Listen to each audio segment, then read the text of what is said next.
Cool Figure TV. Revolutionary salute. Revolutionary salute. Like, share, subscribe. Welcome to the House of Revolution. You know, I'm your humble host, the Yameen Revolution. And we got Trump brings peace to the Middle East. Trump brings peace to the Middle East. But before we get into that, be sure to wipe your feet. That means hit the like button. Like, share, subscribe, support the platform, y'all. Well, Trump deserves the Nobel Peace Prize if he absolutely is resolving this Israel-Hamas war. Let's get right into that tonight.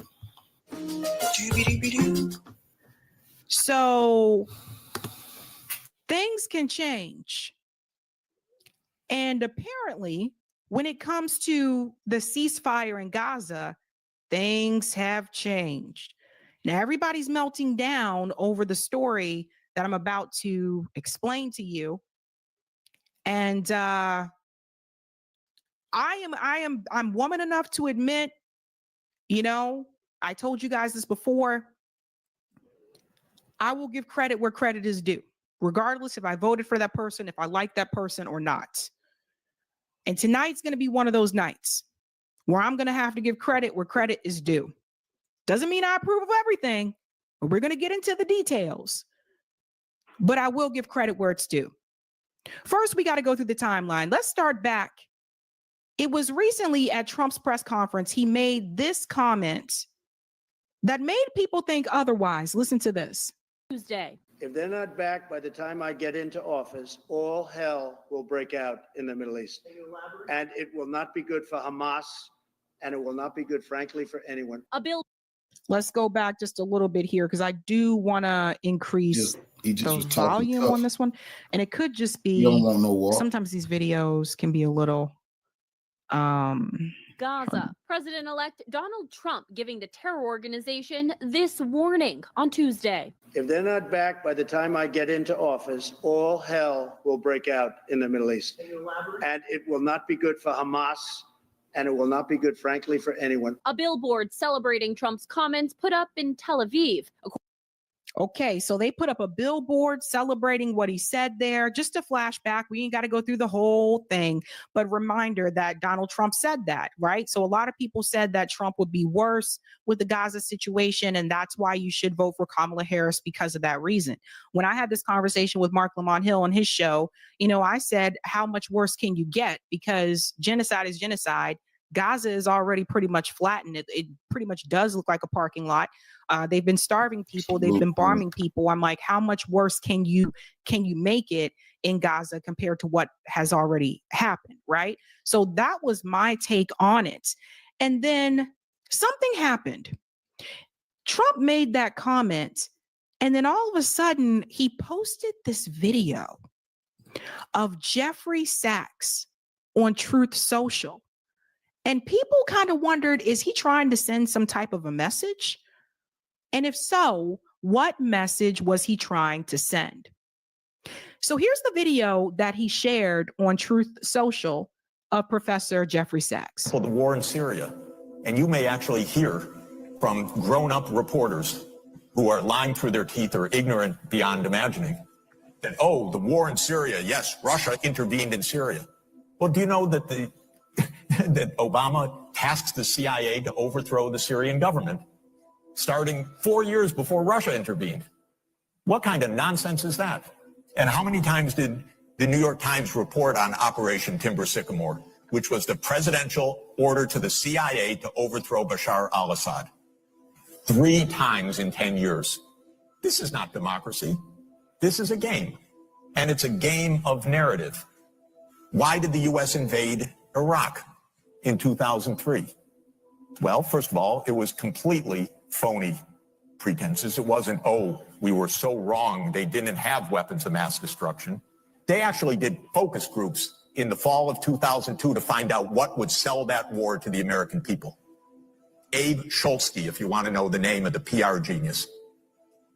They did focus groups on the war. They wanted the war all the time. They had to figure out how to sell the war to the American people, how to scare the shit out of the American people. It was a phony war. Where did that war come from? You know what? It's quite surprising. That war came from Netanyahu, actually. You know that? It's weird. And the way it is that Netanyahu had from 1995 onward the theory that the only way we're going to get rid of Hamas and Hezbollah is by toppling the governments that support them. That's Iraq, Syria, and Iran. So we'll pause it there for just a second. But many people were asking, okay, this is Jeffrey Sachs criticizing Netanyahu, blaming him for the Iraq war, saying that it was his idea. And people were like, why would Donald Trump post that, knowing he's about to resume his position in the White House, knowing that he's working with Netanyahu behind the scenes? He told him, of course, we'll give Israel what it needs, right? Why would he post that? What message was he trying to send? Let's continue. And the guy's nothing if not obsessive. And he's still trying to get us to fight Iran this day, this week. He's a deep, dark son of a bitch, sorry to tell you, because he's gotten us into endless wars.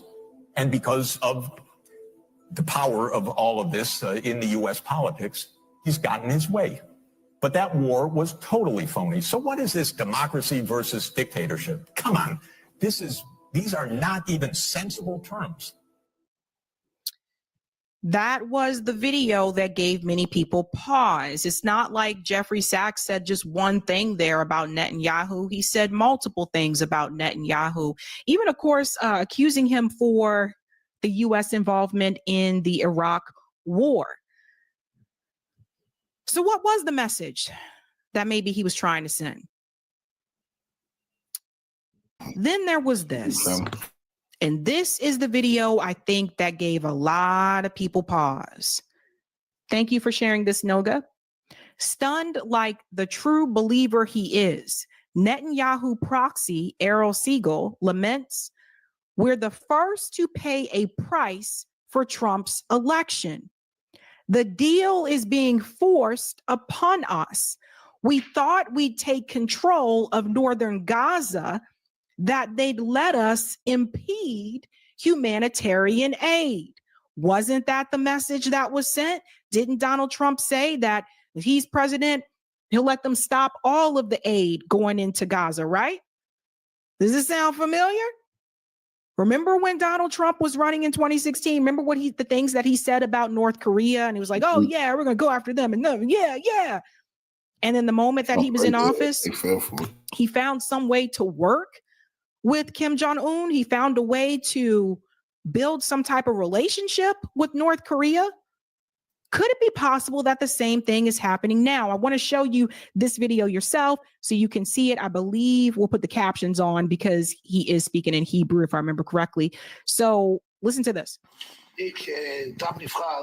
אמרתי כאן שהראשונים לשלם את מחיר הבחירה שלו יהיו האוקראינים, טעיתי. יכול להיות שמי שמשלמים ראשונים את מחיר הבחירה של טראמפ זה אנחנו, כי הוא בעצם העסקה הזאת, אני לא רוצה להגיד, ננסים להיכנס לתוכה, לא להשתמש במילים, וגם אני לא יודע את כל הפרטים, ולכן אני אהיה יותר זהיר וכולי, אבל אני לא חושב שזה מה שאנחנו תכננו וזה מה שציפינו. חשבנו מדברים אחרים, חשבנו שנשתלט. So he said, I don't think we planned or expected that we should have done other things. What matters is if we take control over northern Israel.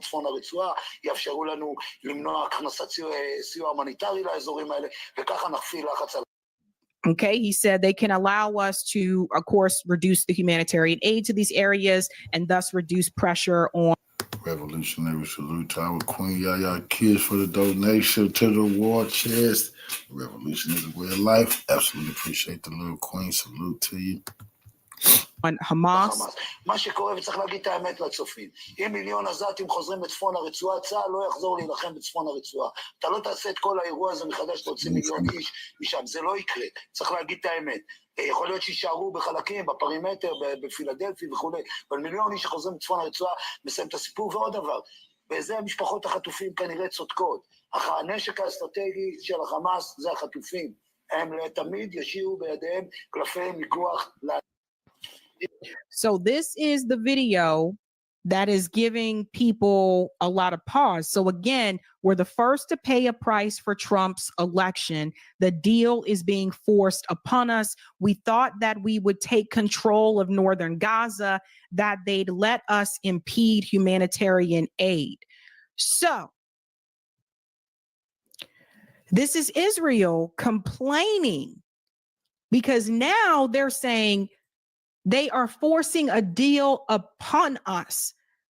That is Donald Trump. I see Biden trying to take credit for this. But you can even see it here from Ali. Ali says, not there yet, but we're closer than ever to a ceasefire due to two factors. One, steadfast resistance in Gaza, inflicting attrition, losses on enemy. Two, Donald Trump putting direct pressure on Israel that Joe Biden refused to do. There's an example here. Trump's Mideast envoy forced Netanyahu to accept a Gaza plan he repeatedly rejected. So let me say this again. Trump's Mideast envoy forced Netanyahu to accept a Gaza plan he repeatedly rejected. Israeli sources say that the involvement of the incoming U.S. administration led by Trump aggressive Middle East envoy Steve Witkoff revived hostage talks with Hamas, while Netanyahu's propaganda machine claims that Trump has left him no choice. What happens inside his coalition will determine whether the prime minister approves the deal. Everybody see what's happening here? And of course, shout out to Ali for sharing this information. In fact, Witkoff has forced Israel to accept a plan that Netanyahu had repeatedly rejected over the past year. And I want to get into this article here from Jeremy, because I want to get to that. Because what this shows you, ladies and gentlemen, as much as I don't like Trump, did not vote for Trump. If you're new, I didn't vote for Kamala either. So not a Democrat, was a Democrat, didn't vote for Kamala either. I voted for Jill Stein. As much as I don't, I have to admit something very important. If there's one thing that Donald Trump has showed us is what the president can do. The power of the president. Now, he wasn't the first. Don't forget that Ronald Reagan did this very same thing. Ronald Reagan picked up the phone, called Israel and said, that's it. That's enough. Not a fan of Ronald Reagan either, but still, that's enough. It's going too far. Israel is losing support. Too many people are being killed. I believe this was with the attack in Lebanon. Said, that's enough. Stop it. And just like that, it was done. As much as I've tried to tell people this over the past year, what Biden and Kamala could actually do, there were a number of people that were continuing to be stands for the Democratic Party that tried to bullshit me with these excuses. Give them time. Give them a chance. You don't know what's going to happen. They're trying their best. AOC told you on the stage of the Democratic National Convention that they were working tirelessly for a ceasefire, only to be pushed back against by one of her own comrades, Ilhan Omar, which said that is not true. And I told you over and over again, they were never working tirelessly for a ceasefire. That requires one phone call. I do need to remind you that Joe Biden just also gave Netanyahu more money, just gave him more billions at the end of 2024. That's not pushing towards a ceasefire. Now, Jeremy took a deep dive into this. I want to bring this up here. This is Jeremy Scahill from Drop Site News. I think you guys are familiar with him if you've been following Gaza. He's been talking about this for quite some bit. He said the Trump factor, Gaza ceasefire deal appears close. Donald Trump's decisive role in pushing forward the potential ceasefire is evidence that Joe Biden refused to use his full powers as president. Jeremy is on it. And I don't know where Jeremy stands politically, but he's with this particular issue, he has been on it. And it's funny, they put this picture here of Donald Trump with his hand over his head. Like, it reminds me of, do you guys remember the sitcom Martin? Remember Martin Lawrence? And Martin had this character that he played named Jerome. So Martin played different characters on the show, Shanae, Jerome. And Jerome used to do this thing where he would put his hand over his head and he would go, I'm an original player from the Himalayas. That's what this picture reminded me of. Now, I can't say it the way that Jerome can, I'm sorry. But that's what this picture reminded me of. This picture that they put here. Yes, Jerome's in the house. Watch your mouth. So, okay, so some of you remember. Okay, but listen to what Jeremy says here. The prospect for an agreement to halt Israel's war against the Palestinians of Gaza is at its most promising point in over a year. Sources close to Hamas negotiating team tell Dropsite News that on Monday, Hamas agreed to the framework text, including an exchange of captives and hostages, and had not requested any significant changes or amendments. But the devil, as always, is in the details. Many of the obstacles have been ironed out. This is coming from Ansari, the spokesperson for Qatar's foreign ministry. There are many pending issues, part of which is related to the implementation. We believe we have minimized many of the disagreements between both parties, and current discussions are focused on final details. We are the closest than at any time in the past to a deal. This war should have been over a long time ago, and it could have been over a long time ago. It wasn't, because Joe Biden, and Biden said Kamala Harris was a part of all of these decisions. Let's remember, Joe Biden and Kamala Harris never put this type of pressure on Benjamin Netanyahu. They were tiptoeing around this man. Joe Biden told you so himself. He said that he was a Zionist. Don't forget, I showed you what the Biden campaign website said about Israel and Gaza before his campaign staffers told him he had to remove it because it was insensitive to Palestinian Americans. Has always been a staunch Zionist. Never gave a damn about these people. They had no response to the protest because they weren't expecting that to happen. Their own staff admitted that. They weren't expecting the world to turn on Israel. Right? Shows you how out of touch they are.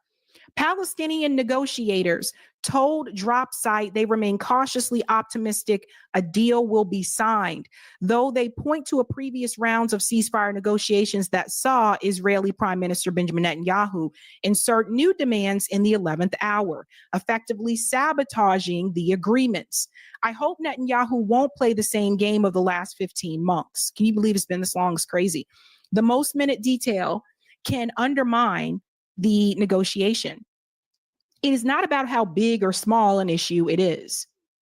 What is different this time, however, is that President-elect Donald Trump has made very clear his demand that a deal be reached before his inauguration on January 20th. The terms of the deal being negotiated are largely consistent with what was on the table last May when outgoing President Joe Biden first announced it, which goes to show you once again, this could have been done. Now, don't get it twisted. This doesn't mean that I believe that Donald Trump cares about the Palestinian people. I think that Donald Trump cares about how he looks and how this makes him look. And honestly, I don't think he wants to deal with this mess going into his presidential term. There's a lot of other things going on, but I don't think he wants to deal with this. So don't get it twisted, because I can see someone trying to clip this and say, oh, Sabby is standing for Trump and da-da-da. No, it's not that way at all. I'll give credit where credit is due. But I don't think he's doing this because he cares about the Palestinian people. I think he's doing it because he wants to look out for himself, right? He doesn't want to have to deal with this. It goes on to say, Biden allowed Netanyahu to steamroll him for months, rewarding Israel with billions of dollars in arms, transfers, and political support after rejecting that ceasefire deal. Since that time, tens of thousands of Palestinian civilians have been killed and maimed, and an unknown number of Israeli captives killed either by their captors or Israeli strikes. All the while, the administration and its backers repeatedly assured voters in the U.S. that Biden and Kamala were working tirelessly to achieve a ceasefire deal. That's another thing. I'm glad that he brought that up. As many times as he said, oh, I had a conversation with Netanyahu, we're going to have a come to Jesus moment. Every time that Netanyahu went against the negotiation, the U.S. response was to continue to give him weapons. So I'm not quite sure what Donald Trump said to Benjamin Netanyahu to make him change his mind. I would have liked to have been a fly on that wall. You know what I'm saying? That if he did not accept the peace deal, that he would let Iran attack Israel and Israel be on its own. Netanyahu didn't want to fight Israel without the U.S. help. That's exactly what he told him. Because it could have been something like, get out the way and let you fight Iran by yourself. We always see how Trump is on TV. I wonder if behind the scenes, Trump grabbed the phone and said, listen up, motherfucker. Didn't I tell you to fix this? Didn't I tell you to end this mess? I'm not dealing with this when I come into the White House. You listen to what I'm saying? Listen to me. And then someone walks into the room and he goes back to his Trump voice and goes, and we are going to do and get the deal done. That's what we're going to do. Get the deal. We're going to be great. Okay, I'll talk to you later. Now don't mess with me again. Next time I tell you I want something done, I want it done, damn it. We don't know. I don't know. Everybody got that other side of them, you know. Even you guys probably know some of the nicest people that you know, every now and then you might have caught that side of them.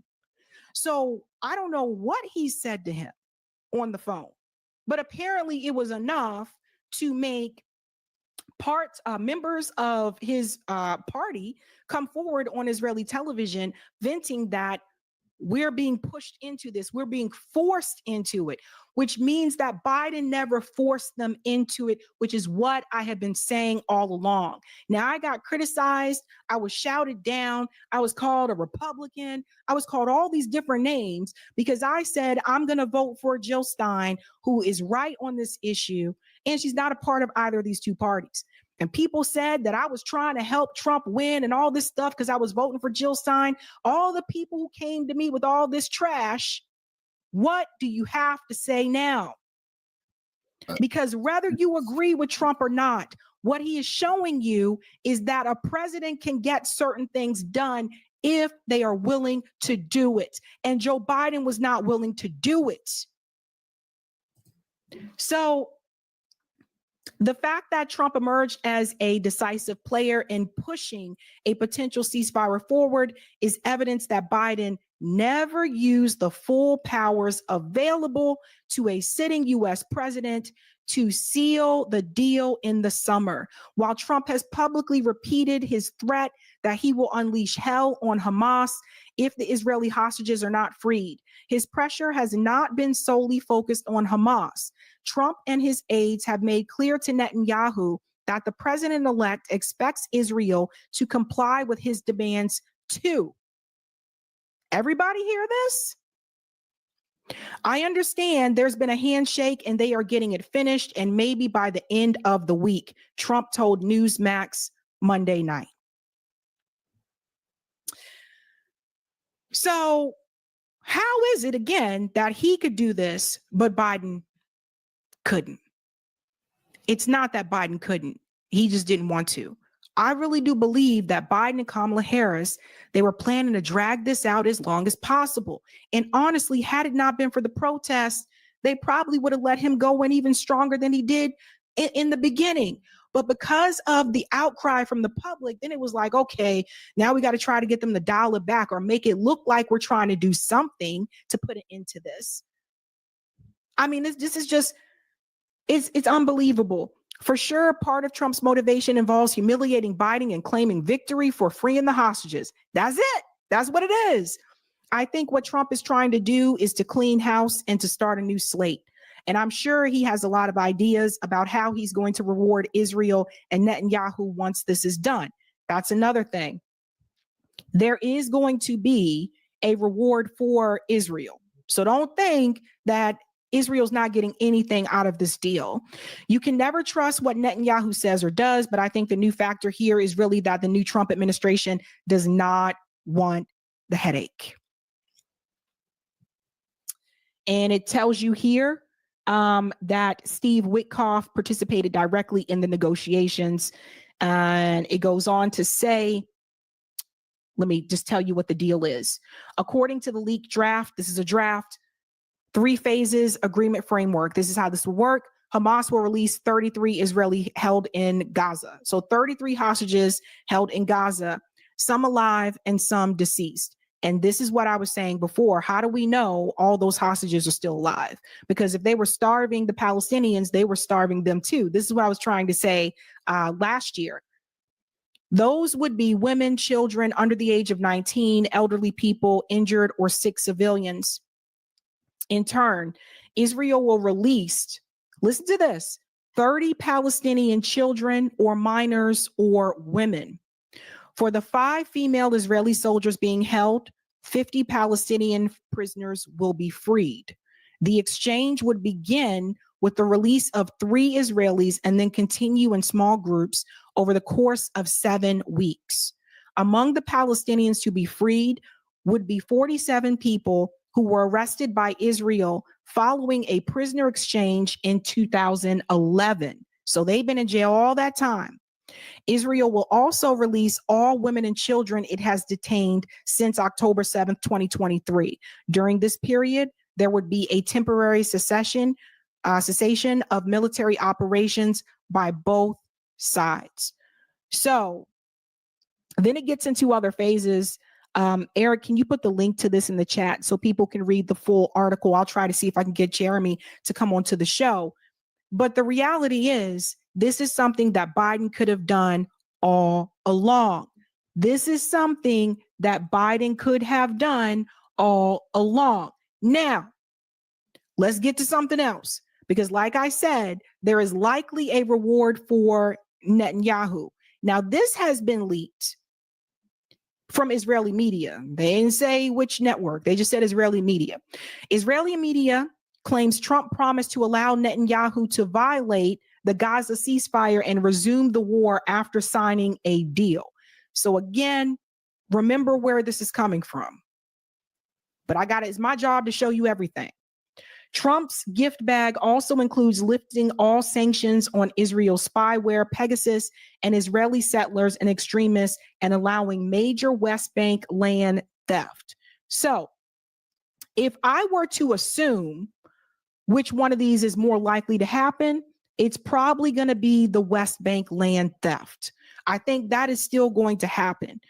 However, I'm not quite sure about he agreed to let Netanyahu continue to violate the ceasefire. I'm not quite sure about that. Again, this is coming from Israeli media, so take that into consideration. Still doesn't mean that that would not happen. I don't see why he would want that headache to continue. So just FYI, this could also be Israelis' media way of looking out for themselves and saying that, like, well, we said that he agreed to do this, and that behind the scenes. So just keep that in mind. Israel is known to lie, and Israeli media has been known to lie. So just keep that. But I would not be surprised if the land theft in the West Bank would continue. Because the ceasefire in Gaza is one thing, the West Bank thing is another thing, which either way that would have happened under Kamala or Trump. The West Bank land theft has been happening under Biden-Harris. It would have continued under Harris and Waltz, and it will continue under Trump and why do I always forget his name?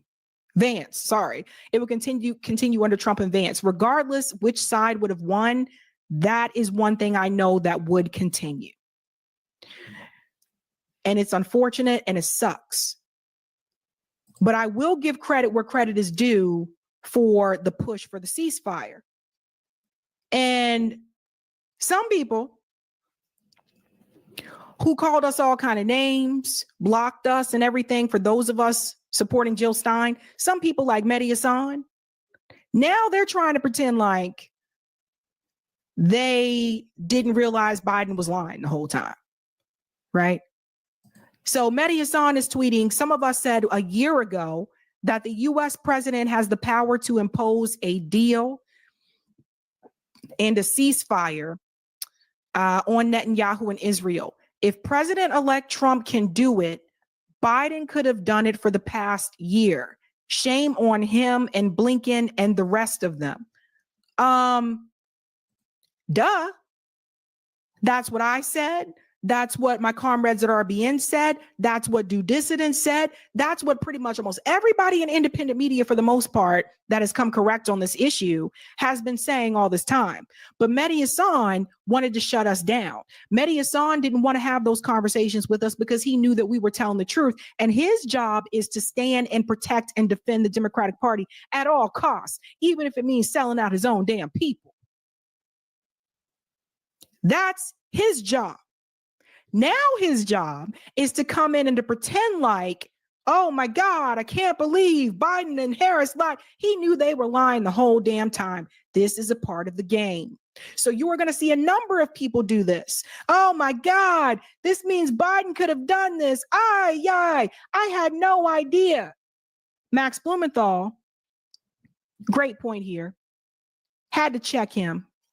Fact check. You spent last October shaming Jill Stein voters for seeking to hold Biden and Blinken and Kamala accountable for the genocide they were carrying out and promised them that Trump will be even worse than Biden on Gaza. And you guys know Max always has receipts, right? So first screenshot. This is from Mehdi, October of last year. For anyone who doubts Trump will be even worse than Biden is on Gaza, here's Trump saying Netanyahu is doing a good job. Biden is trying to hold him back and probably should be doing the opposite. I'm glad that Bibi decided to do what he had to do. Sorry, but that's kind of how Mehdi sounds sometimes. Here's another one that he shared. To all the trolls in my replies today, answer me this. If it is so vital that Harris is defeated in order to stop the genocide, and that there's no difference on Gaza apparently between Trump and Harris, between the GOP and the Dems, why then do Benjamin Netanyahu and most Israelis want Trump to win, not Harris? Why did Itamar Ben-Gvir say they could do much more under Trump presidency? And why should I then ignore the clear desire and public intent of the people literally doing the genocide and listen instead to you? So this is the pompous asshole part of him coming out, right? Here's another one where he retweeted Peter Dow. This is what you call straight up and shameless Trump minimization for some on the left. It's ridiculous. The only reason he hasn't done a genocide in Gaza is because he isn't currently in office. He has made it clear that when he is back in office, Netanyahu will be allowed to kill even more people than he is killing right now. He just said so on Friday. As for Trump never having done a genocide anywhere, well, the erased people of Yemen would like a word. Peter, sheesh. You see what I'm saying? So this dude is opposition. His job is to defend the Democratic Party at all costs, no matter if they're wrong. Like if you couldn't even do the right thing when it came to a genocide, that right there lets you know. So now Mehdi Hasan, is melting down. If we go back here and we'll go to another one. There's another one that he tweeted where he said he's owed an apology. That one really cracked me up. Oh my God. He feels that he's owed an apology. Let's go here. And like I said, there's a reason why you won't see him go after them that way. We'll see if I can find it, guys. I know it's on here unless he removed it, because I know a lot of people were coming after that one. I think Glenn Greenwald retweeted that one as well, because he was just like, what the hell? because all of us remember. Here it is. He feels he's owed an apology. Joe Biden, Antony Blinken, and every other U.S. official and member of Congress who lied about Israel accepting previous deals on the table and lied about Hamas being the ones who blocked it owe the rest of us an apology. And he says from the horse's mouth, and that's the clip that I showed you guys earlier there. So I would say that people like you, Mehdi, owe us an apology. Those of us who said we would not support Kamala Harris or Donald Trump, those of us that were voting third party, you owe us an apology. If anyone that needs to be apologizing here is you. The rest of us told people what Joe Biden and Kamala were doing. We knew what their so-called strategy was. We knew that they were lying. And Mehdi knew that they were lying too. But again, his job is to defend them at all costs. So now you see people are starting to melt down. And I'm going to tell you this. It hasn't happened yet, but I got to say this. If Donald Trump pulls off this ceasefire, and Biden's trying to take credit, don't forget what the articles have said. It was Trump who pushed them and forced them into it. If he pulls off this ceasefire, I don't see the Democratic Party coming back from this. Because what Trump is doing is he's showing you what the president can do. And what Biden did is he showed you what the president didn't want to do. It's crazy times. Again, I'll give credit where credit's due. I'll give credit for him forcing them into this. I'm still upset about the West Bank, of course, always will be. But I give credit for him, for Trump forcing them into this. And trust me, it's not easy for me to say this, but I do give credit for that. Again, things can change. Crazy times, folks. Crazy times. Hey, guys, this was a Sabby clip. If you like what you saw,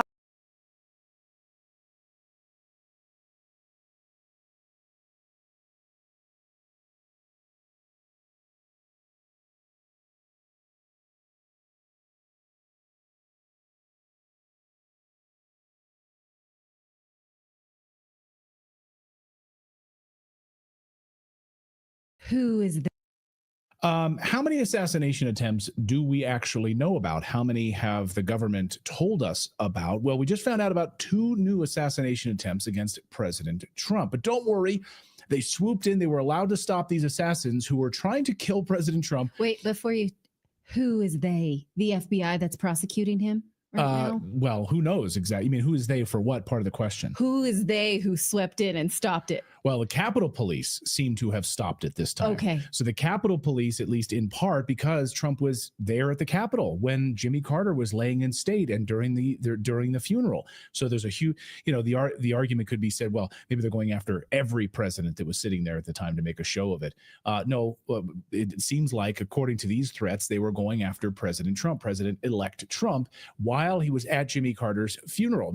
Beforehand, afterhand, it's not very clear, but listen to the police on these 2 new attempts at his life. The biggest threat, I think, for all of us remains the lone actor. Just in the past week, while President Carter was lying in state, we had 2 lone actors show up at the Capitol. One trying to bring in knives and a machete. Another one who was trying to, what I believe, to disrupt the proceedings by setting their car on fire down in the Peace Circle area. U.S. Capitol Police were able to interdict these folks before they had a chance to do any harm. But that threat of the lone actor remains the biggest justification for us being on at this heightened state of alert throughout the next week. So how many are they telling us about? And where is the mainstream media covering these stories? So how many other attempts right now has the FBI rounded up? How many individuals? The media is bored of this. The media doesn't care at all, of course, about these assassination attempts. And of course, when they do present it, then liberals love to downplay it and say that this is not a big deal. Just assassination attempts to get against a person who just won an overwhelming majority in an election. Just downplay it. just downvoted. Who cares? Really? Okay. I mean, literally within a hair's breadth, an inch, President Trump's head would have been shot off in Butler, Pennsylvania. So this is no big deal to you? I mean, if this happened to President Obama or any other liberal president-elect, there would be it'd be wall-to-wall coverage all over MSNBC and the legacy media. Here's the front page of the Washington Post today as these new credible threats have emerged against President Trump's life. No, nothing. Zero on this. And of course, but they are happy to cover, look on the right-hand side of your screen. They're happy to cover, we should be very worried about the decline of DEI. That's what the liberal media is really worried about. I always set my worries by what they tell me to worry about. I do. I just want to know. And I think about, our checkbook or our insurance or our taxes. No, what does the Washington Post tell me to worry about? And then I'll proceed worrying about that. I mean, I would love to know how many more, but we'll hear multiple credible reports from different sources that there have been other arrests against President Trump's life. Why don't we hear about these? So why is the mainstream media hiding this from us? Why is Christopher Wray resigning? So yeah, there's not going to hear much on that front. But Jake Sullivan, the NSA, Jake Sullivan yesterday told reporters yesterday that this was his last press conference and that today was his last day on the job, unless a big event compels him to come back. Watch. I just will say one last word, which is I hope this is my last time at this podium, at least for a little while. I don't mean that in a negative sense. I mean, the only thing that would bring me back is an unexpected event in the next few days, which, as you all know, is totally possible given everything you've seen over the course of the past years. But if it is, in fact, my last time before you, I just want to say thank you for what you guys do every day. Thank you for putting up with me. Yeah, like odd official in our chat says, was that code? Yeah. Right. That's totally possible. A major event could come at any moment now against who knows what in Washington, D.C. or otherwise, in which case for our national security, I would need to be back here, right here to talk to you again. But I hope this is my last press conference. Fingers crossed. Well, I would like to see him at a microphone again. Sure. Testifying about his role in Russiagate. Sure. Yeah. But not in a leadership position. I would like to see him around the other side of the table being asked hard questions. Or genocide in other spots of the world. Again, so multiple credible threats and the Capitol Police on high alert right now for threats against President Trump's life. Roger Stone, of course, on our show a few weeks ago warned about this, that they are going to continue to try to go after him. And a former CIA agent, Michael Scheuer, on our show said that they would likely stop now with gun attacks against President Trump, that it would likely come in the face of like car bombs or other use of like vehicles. So, yeah, that's great. We have that. Something Ivanka Trump said in a podcast just this week was that it's one of the loneliest positions, being the president of the United States. And she knows it already is for her father, because not just of the media slander that he experiences, but just because he trusts so few people. And you have to see how this will only escalate in the wake of all of these assassination attempts. And that she says, she doesn't want to get back in politics, probably because the media was terrible to her, but also because he needs a daughter, just family members. And you can see how that resonates now. Yeah. Man with a brain in our chat says, I'm glad they're on high alert. Less chance anything getting by. I hope so. Can we collectively knock on wood? Yeah, I hope so. I hope that there's no threats. Clayton doesn't like me to knock on the desk, but no, please do. But we do know that that's it. Oh, go ahead. Sorry, but what was the threat level in Pennsylvania? Was that like low alert? Well, that's the thing. I want to gauge what high alert is for them. Mm-hmm. So we had multiple threat alerts, right? So they knew that there was multiple, and the FBI had this individual on their radar, right? We knew about this. And of course, then they had these sort of DEI fake Secret Service agents in Butler, Pennsylvania. So like, are we concerned at all about the people that are surrounding President Trump right now, President-elect Trump? I am. Like, what's the security look like around him as we head into Washington, D.C.? And now the lifting of these drone restrictions yesterday, which we showed you here on the show, the lifting of these, now it's on you to like not fly your drones in restricted airspace. So does that include over the inauguration? Exactly. So what sort of restrictions will be put in place aerospace wise? We'll have to watch and see. Meanwhile, the Pentagon says they're planning to undermine Trump. Advisors who worked in the Pentagon. We now have confirmation that the deep state, including members of the woke military industrial complex, are working overtime to undermine President-elect Trump on day one, just like The last time he was in Washington, D.C., and they tried to drain the swamp back in 2016 with the military industrial complex and the deep state that worked overtime to undermine President Trump. A top Pentagon advisor just revealed on hidden camera with a James O'Keefe media reporter, an undercover reporter, their plans to, quote, do what they can to protect people from Trump. Watch this unbelievable undercover camera. And I work at this top consulting firm, and my client is the Pentagon. So I'm embedded in the Pentagon. I work in the Joint Staff, which is the top military command. Once she lost, I went into the intelligence community and I became an FBI special agent. So I became a spy hunter. So I was a counterintelligence agent, special agent at the FBI. What's your overall assessment of Trump? He's a sociopathic narcissist who is only interested in advancing his name, his wealth, and his fame. Is there anything you can do to protect American people from stuff that he might try to do? I'm in conversation with a couple of retired generals to try to explore what we can do. Who were the retired generals that you were going to talk to? They're like 1, 2, or 3 star generals and admirals. You probably know maybe 4 stars. So I also have a big day tomorrow, probably the biggest day of all. So we have this huge meeting with military leaders in a very secure room called the Tank. Ooh. So we have a tank meeting, and all of the top leaders in the United States military tomorrow on my topic that I prepared. Okay. I just want to say this.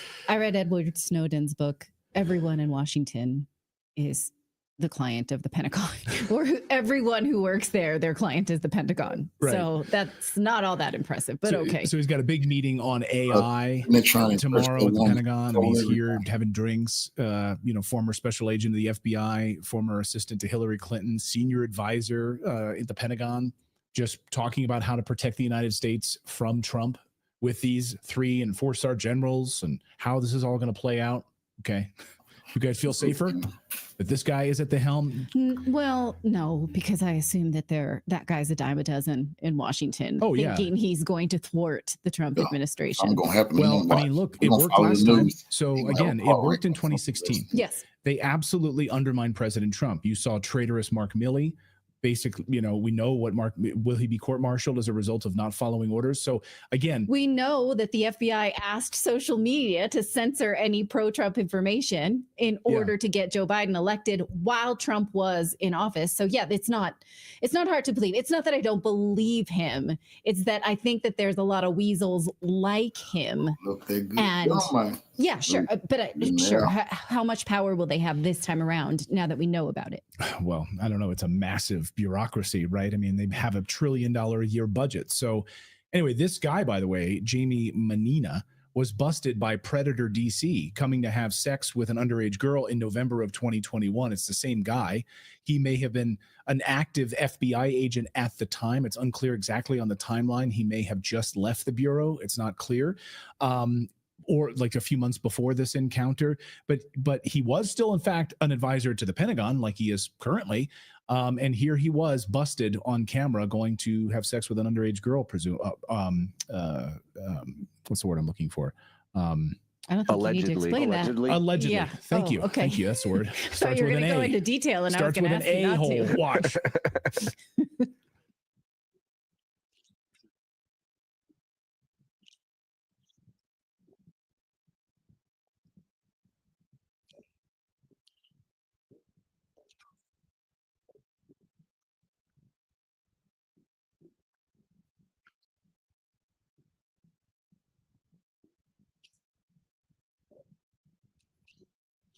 He said, I said, no, what you doing that in?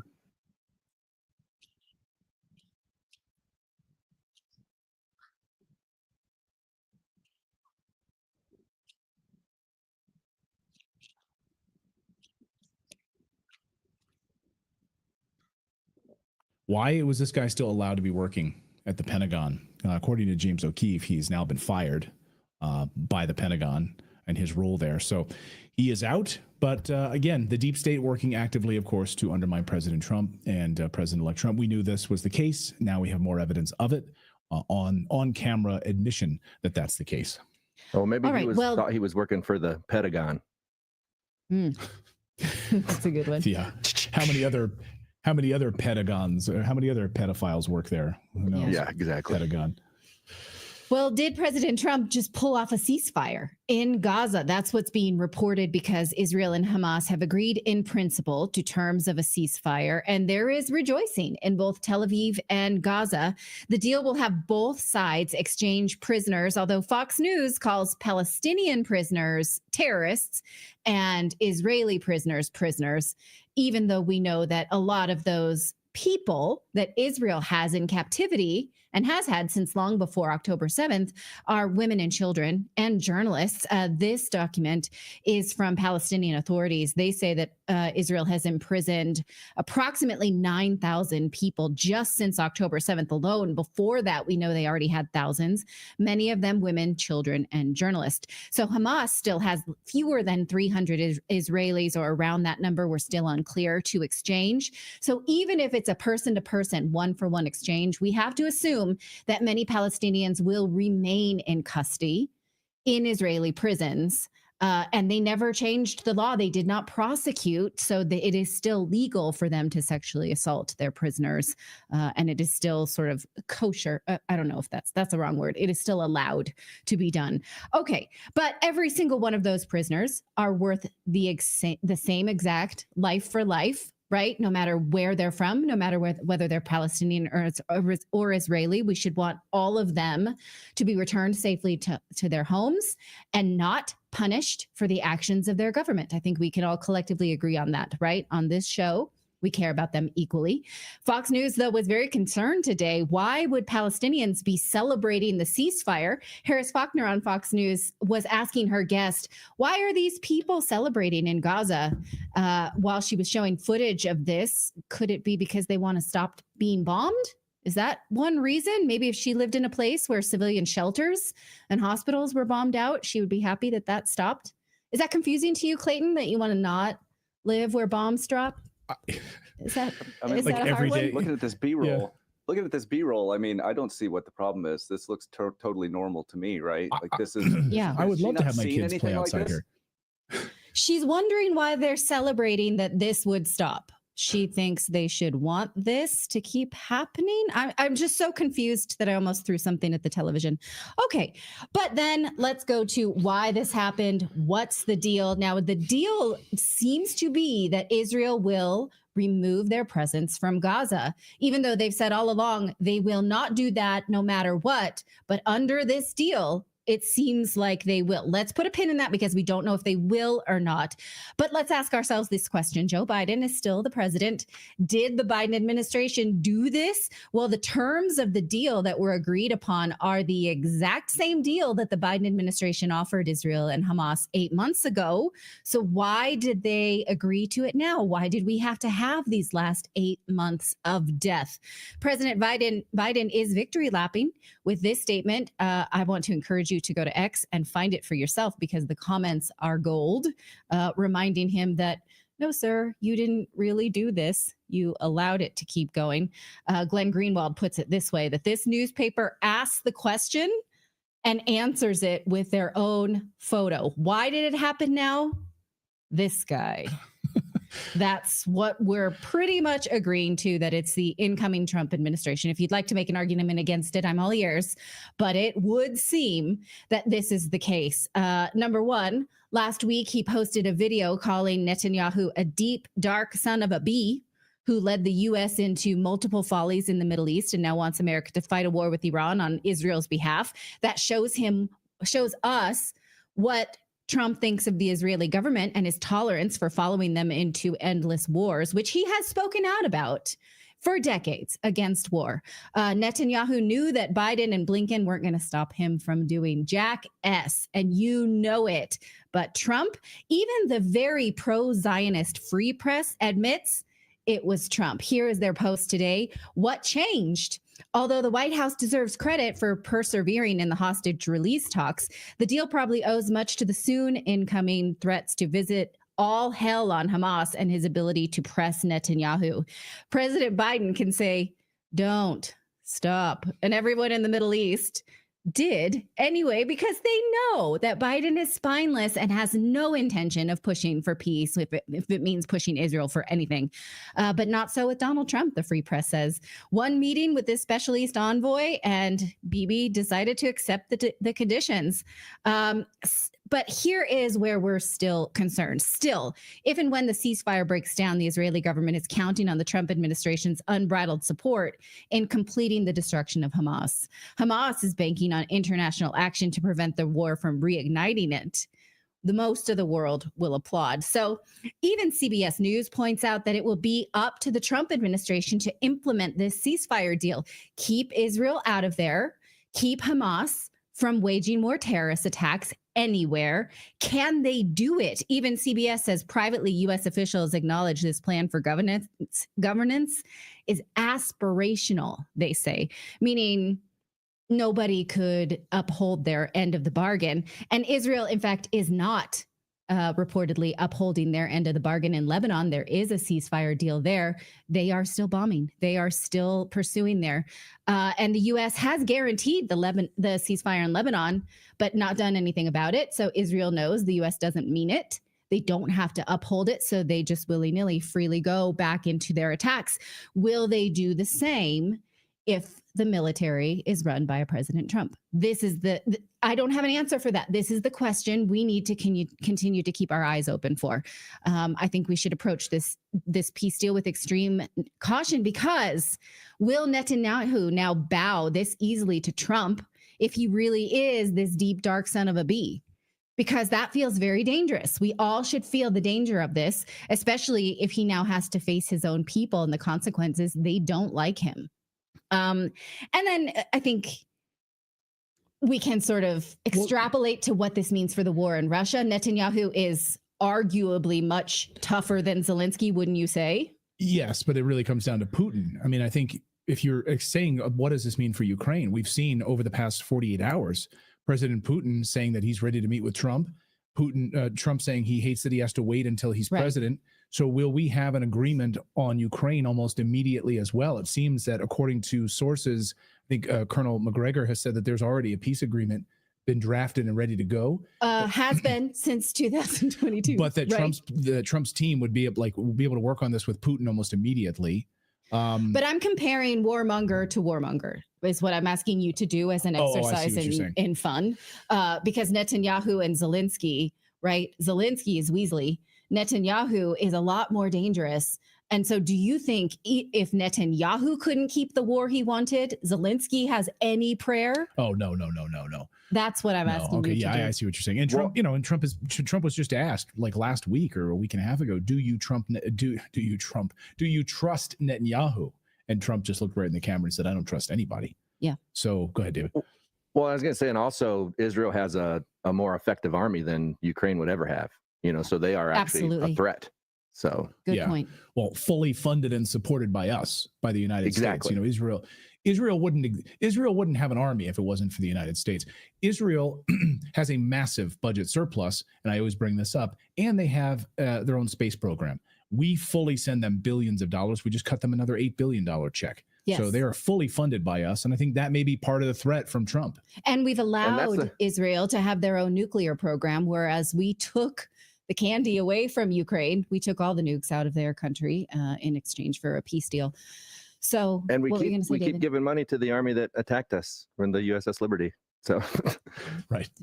It's like Philip points. It's like Stockholm syndrome. It's like, okay, wait a minute. You killed American soldiers. You killed Americans and tried to blame it on Egypt. Here's some more money. Can we give you more money? Americans should be outraged about this, but of course, no one covers it. No one talks about it. Well, we do. We do. Okay, I'm going to let Glenn Greenwald have the last word on this about this idea of a ceasefire, if in fact that's what it is. He says, I don't care what you think of Trump. I don't care what Trump's motives are or what else he promised Israel, which I'm sure is non-trivial. Anyone who causes an end to Israel's civilian destruction in Gaza has done a good thing, and there's no denying his key role. So we will, in terms of the Broadway fans, we will hold space for that, but we have to watch because one, there's still many more Palestinians who will not be freed, even if every Israeli is. So who will speak for them? I'm asking you, who will speak for them? Who will speak for their rights to a fair trial, which they won't have?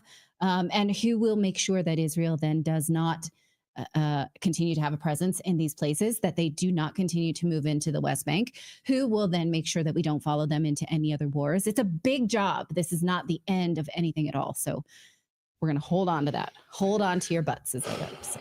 We have to tell you about a huge scam right now that's happening across the United States, house stealing. The FBI says this is one of the largest and growing scams in the United States, where scammers access your home's equity. America is sitting on trillions of dollars in home equity right now. Many of you have a home that has a lot, plain and simple. But first, a quick update now. As thousands of Californians are under new evacuation orders this afternoon, the Palisades fire only 17% contained.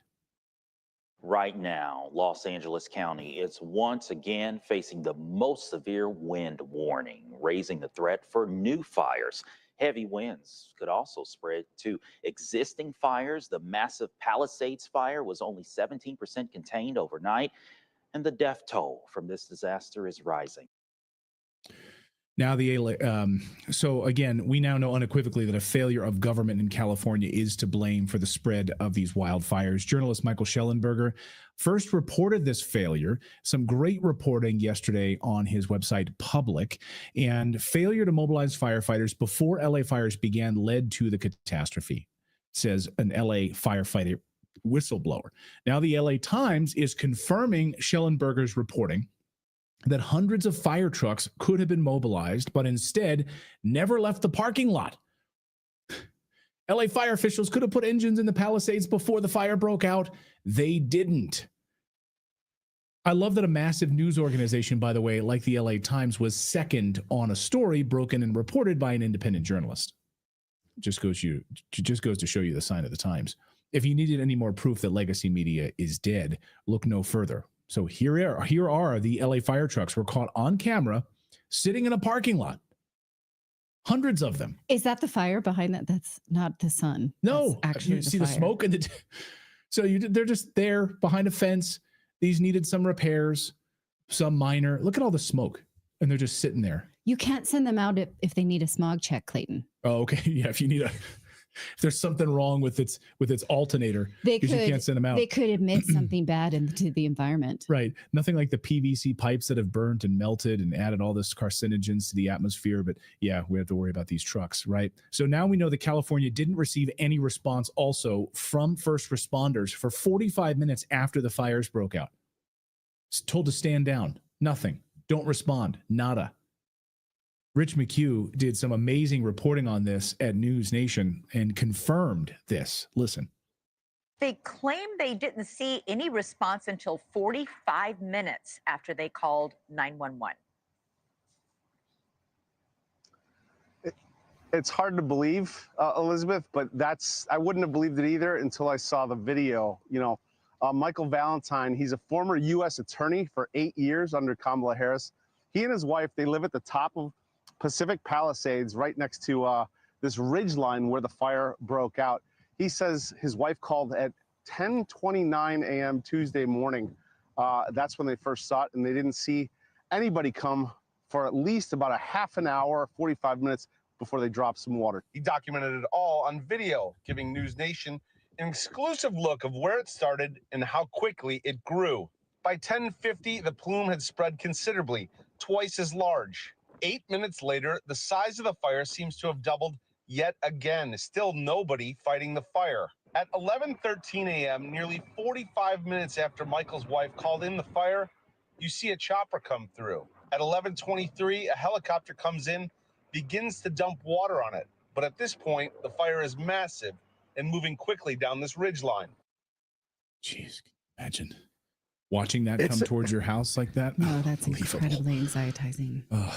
It's like lay this whole scenario over the top of Lahaina. It's like the exact same thing. Like they have all these excuses. Oh, there's no water. You know, the firefighters couldn't do their job. Like, what is this? Power companies, yeah, you know, officials that didn't respond, an emergency services setup that failed, right? So they couldn't get information to individuals. But look, don't worry about it, because Gavin Newsom is just not worried about pointing the blame. Like, he doesn't want to point the finger at anyone. He just wants to move forward. Listen.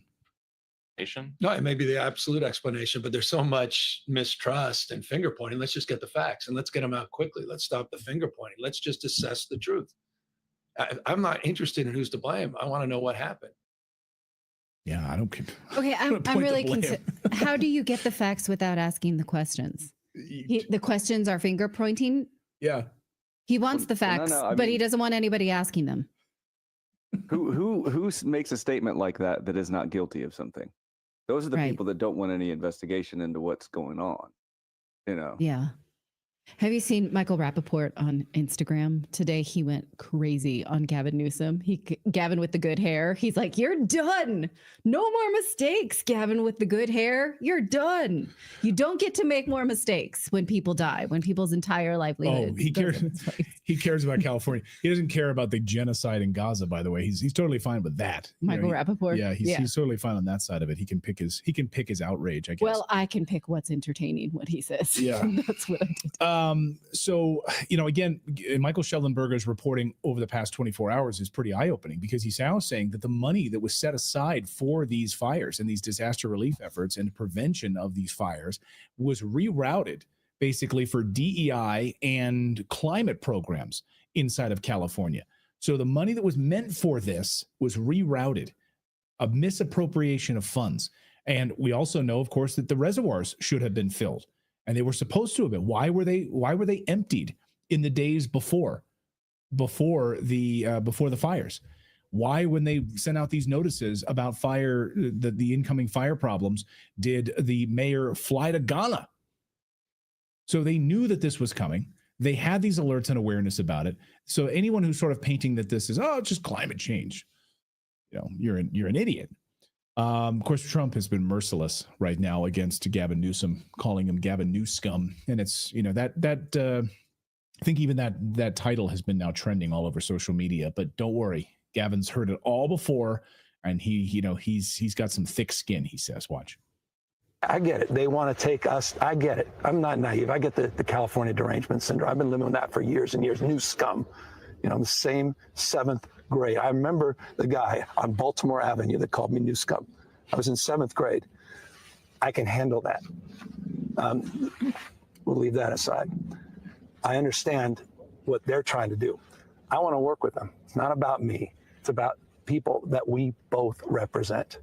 He represents and I represent. And I'm honored and proud to represent these folks. And I desperately plead with them. Come out here. Help us. Trump Jr. got his ex-wife, his ex-girlfriend. She used to work for Fox News. Yeah, he mad too. They got his boot thing over there at Trump Tower. He don't like that. And we will help you. You'll be elevated, Mr. President. At the end of the day, you'll be the one we all will go to and say, thank you. Thank you. Can't wait to see that. He will say that. Help me. Help me help you. Help me help you. What I love is he's not even president. Yeah. You have a president who flew in and told you all how, hey, you know, I know it's bad. The house is burned down. I got a grandson, he told a crowd of people, and held up airspace as a result of his of Air Force One flying in. So you have a president. He's not president until Monday. Did he just steal derangement syndrome from Trump derangement syndrome? That's very unoriginal. I have to say, I'm speculating that he may be doing some drugs. Have you seen all the videos This is where he's speculation, folks. He's I'm like allowed to bouncing say back it. and forth, and now people have added like bongo drums to him, like down. I tweeted one. You guys want to check out my Twitter feed, but I mean, I was laughing. There's a lot of memes with him like looking like he's on drugs, back and forth. Okay, but let's save this clip, because if and when it does get solved, we'll ask him to say thank you to President Trump. Okay, See let's see what happens. Okay. California derangement syndrome. All right. Well, is the U.S. government recognizing that there's toxins in our food?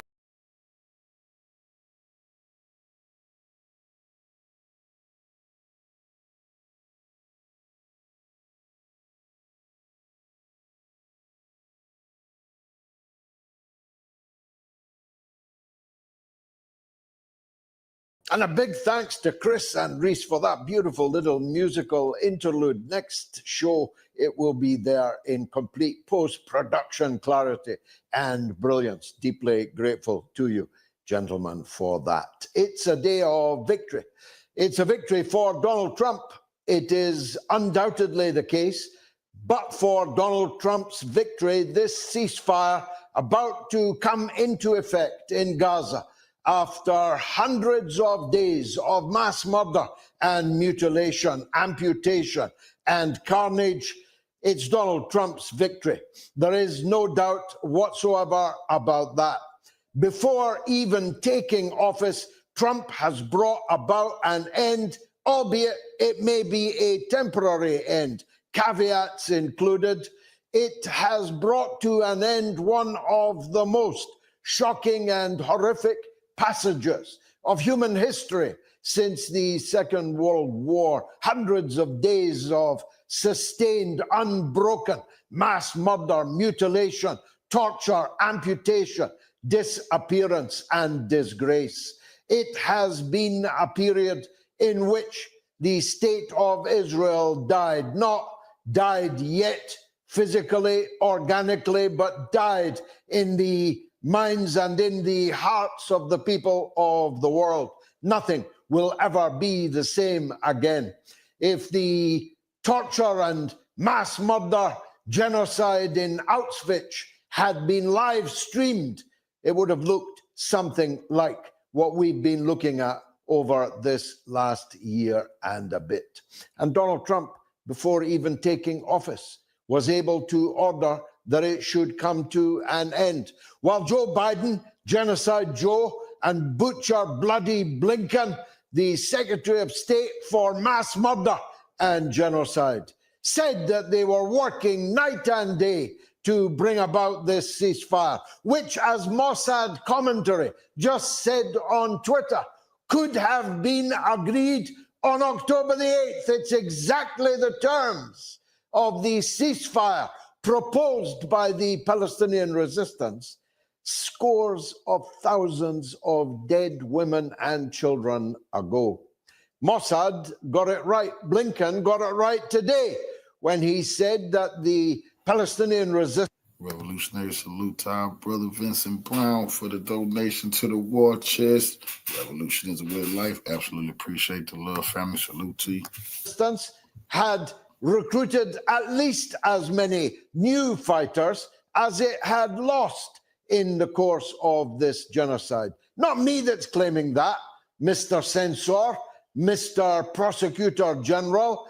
Anthony Blinken, the American Secretary of State, said it today, that Hamas are stronger today than they were all these dead women and children ago.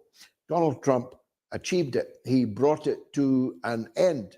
But the resistance of the Palestinian people, their fortitude, almost superhuman in character, has again won the day. The Palestinian people have not been driven from the Gaza Strip. It remains illegally occupied territory, but it remains Palestinian territory. The terms of the ceasefire are complete Israeli withdrawal over the 3 stages of this process. Includes the return. If Trump end the Ukraine and Russia war, he gonna get a Nobel Peace Prize, and that's a fact. Of the Palestinian refugees to the north of Gaza to rebuild the shattered and destroyed. They gave Obama one, and he didn't stop no fucking wars. He started wars. Towns called refugee camps that have built up there over half a century and more. They are free to enter and exit through the Rafah checkpoint. If the coward Sisi, a so-called general of the Egyptian army, opens the gates, then the wounded can be taken abroad for treatment. 600 trucks per day are to be allowed into the West Bank so that the people can eat, so that they can drink clean water, so that they can have fuel on these bitter winter nights, so that their children can be attended to in, albeit tent, canvas-covered hospitals that must now spring up like topsy all over the strip. All of the hospitals, all of them are destroyed.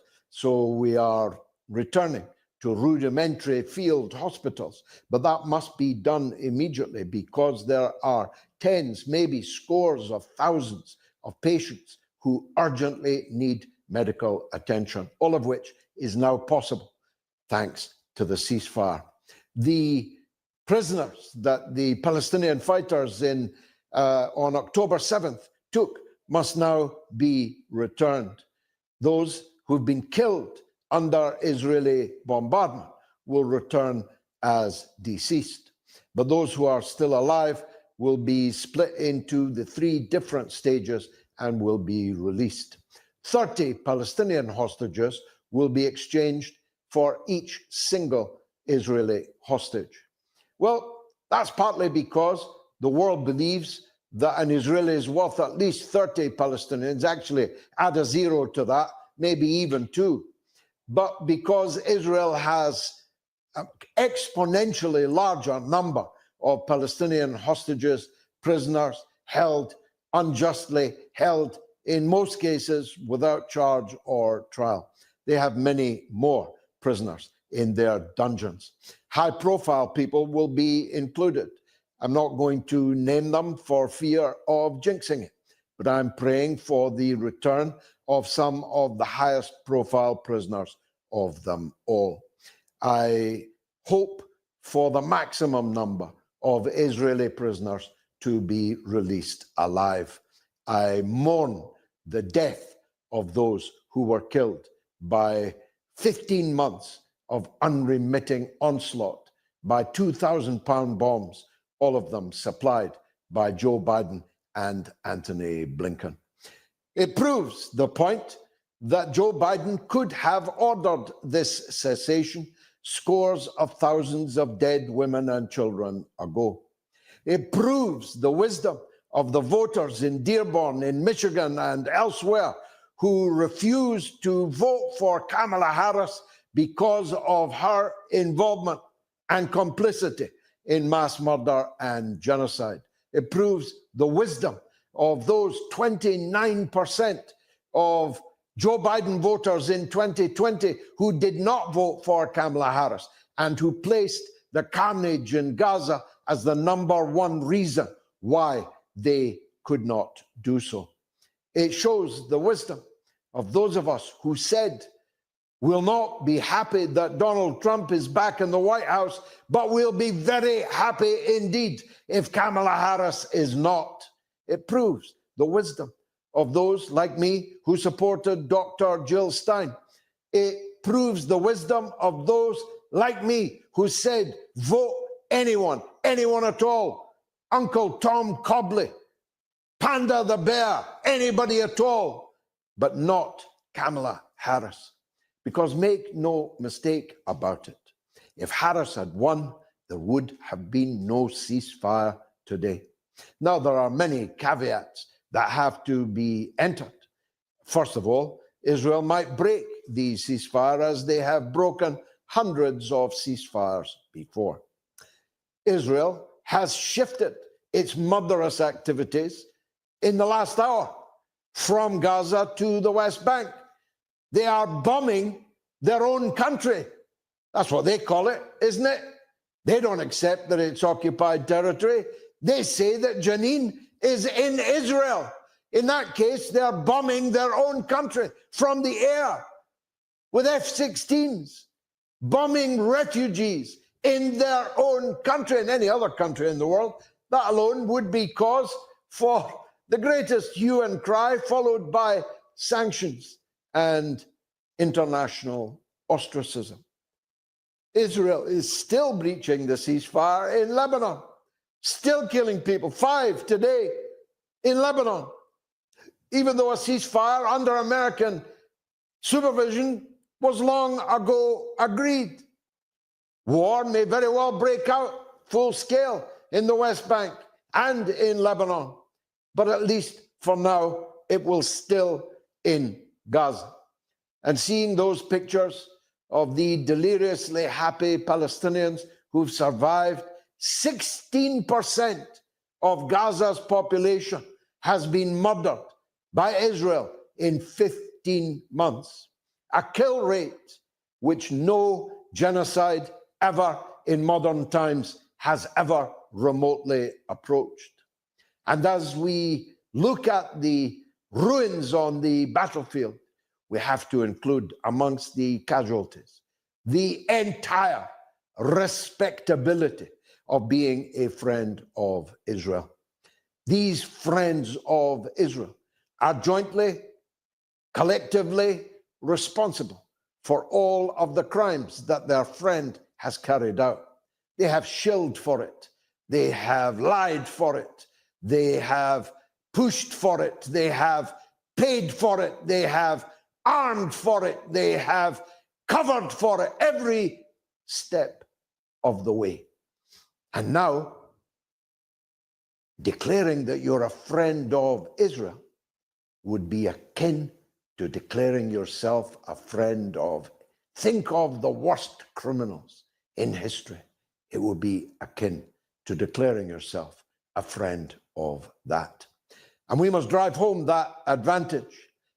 Now that the bombs are about to stop falling on the tents and burning the refugees alive in Gaza, we must make sure that we torch what remains of Israel's standing in the world. We must make it as despicable an act to be in any way involved with Israel as it once was to be in any way involved with the crimes of apartheid in South Africa. That means a civic, civil, non-violent, peaceful campaign of boycott, divestment, sanctions, complete ostracism for the criminal apartheid colonial settler state that they call Israel. And we'll be charting how that's going here on the Mother of All talk shows over the next months and probably years. So it was a great victory today for Trump, yes, but above all for the fortitude, for the sumud, the steadfastness of the Palestinian people who've been through so many shocking tornadoes of horror in the last 76 years, and will no doubt have to suffer more, but who will never surrender. It is a lesson of what humanity at its best is capable of.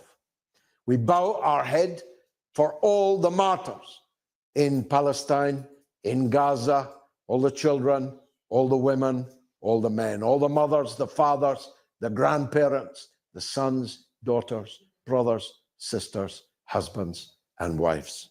We bow our heads to them and we ask God to make their passage to heaven easy. But it's not the only victory of the day. You've heard of the Streisand effect, right? When somebody does something to try and bring about a certain outcome, and it so backfires that it exponentially benefits those that Streisand, in this case, was seeking to suppress.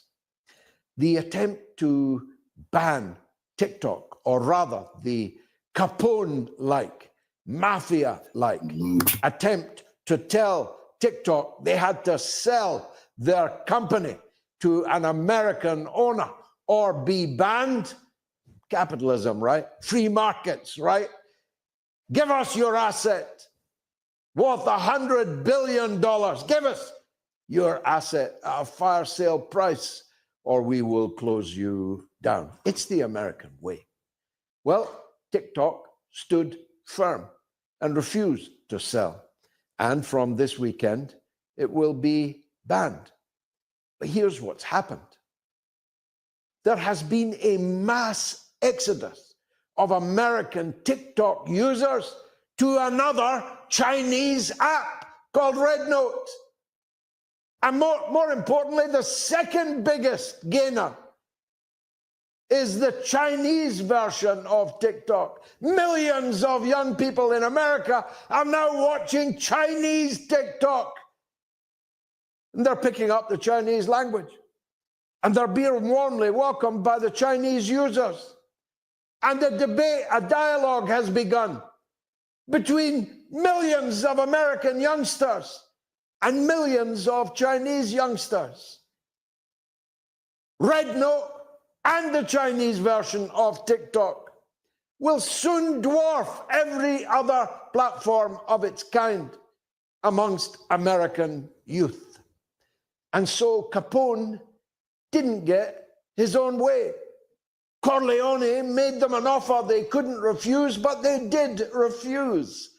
And they have successfully overcome this dread effect that the American gangsters were trying to achieve.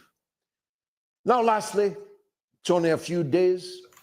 Of course, on Sunday, God willing, on the show, we'll be diving very deeply indeed into what the new Trump government is likely to look like. If you want, by the way, to celebrate the fall of the Biden-Blinken regime, join me on Monday at high noon, 12 noon on Monday, outside the American Embassy in London. It'll be fun. It's not an angry protest. It's a celebration. To see the back of Biden and Blinken is worthy of note, is it not? So if you can be in London on Monday at noon, then get there and join me and my friends as we celebrate the last moments of the foul, vile Biden, Harris, Blinken regime.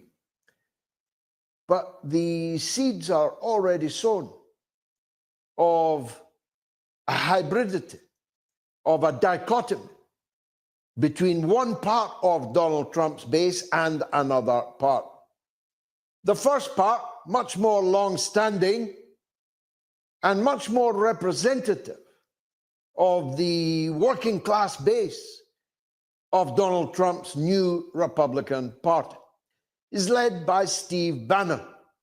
Steve Bannon's war room is an indispensable place to go learn about what these debates are all about.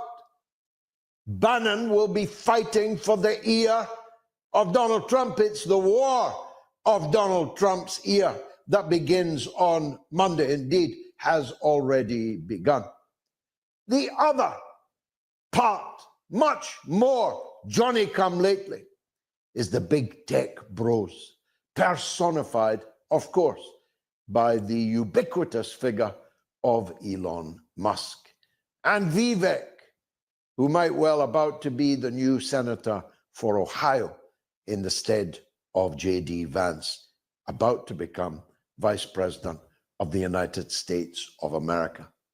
It's Silicon Valley and the West Coast against the South and the Midwest of the United States of America. You might think that they will paper over the cracks, but actually, they are diametrically opposed. Marching, sure, behind the banner of the one and only Donald Trump, but marching for wholly different purposes on paths that will soon begin to diverge. We'll discuss that and much more tonight and on Sunday here on the Mother of All Talk Shows. I'll be back.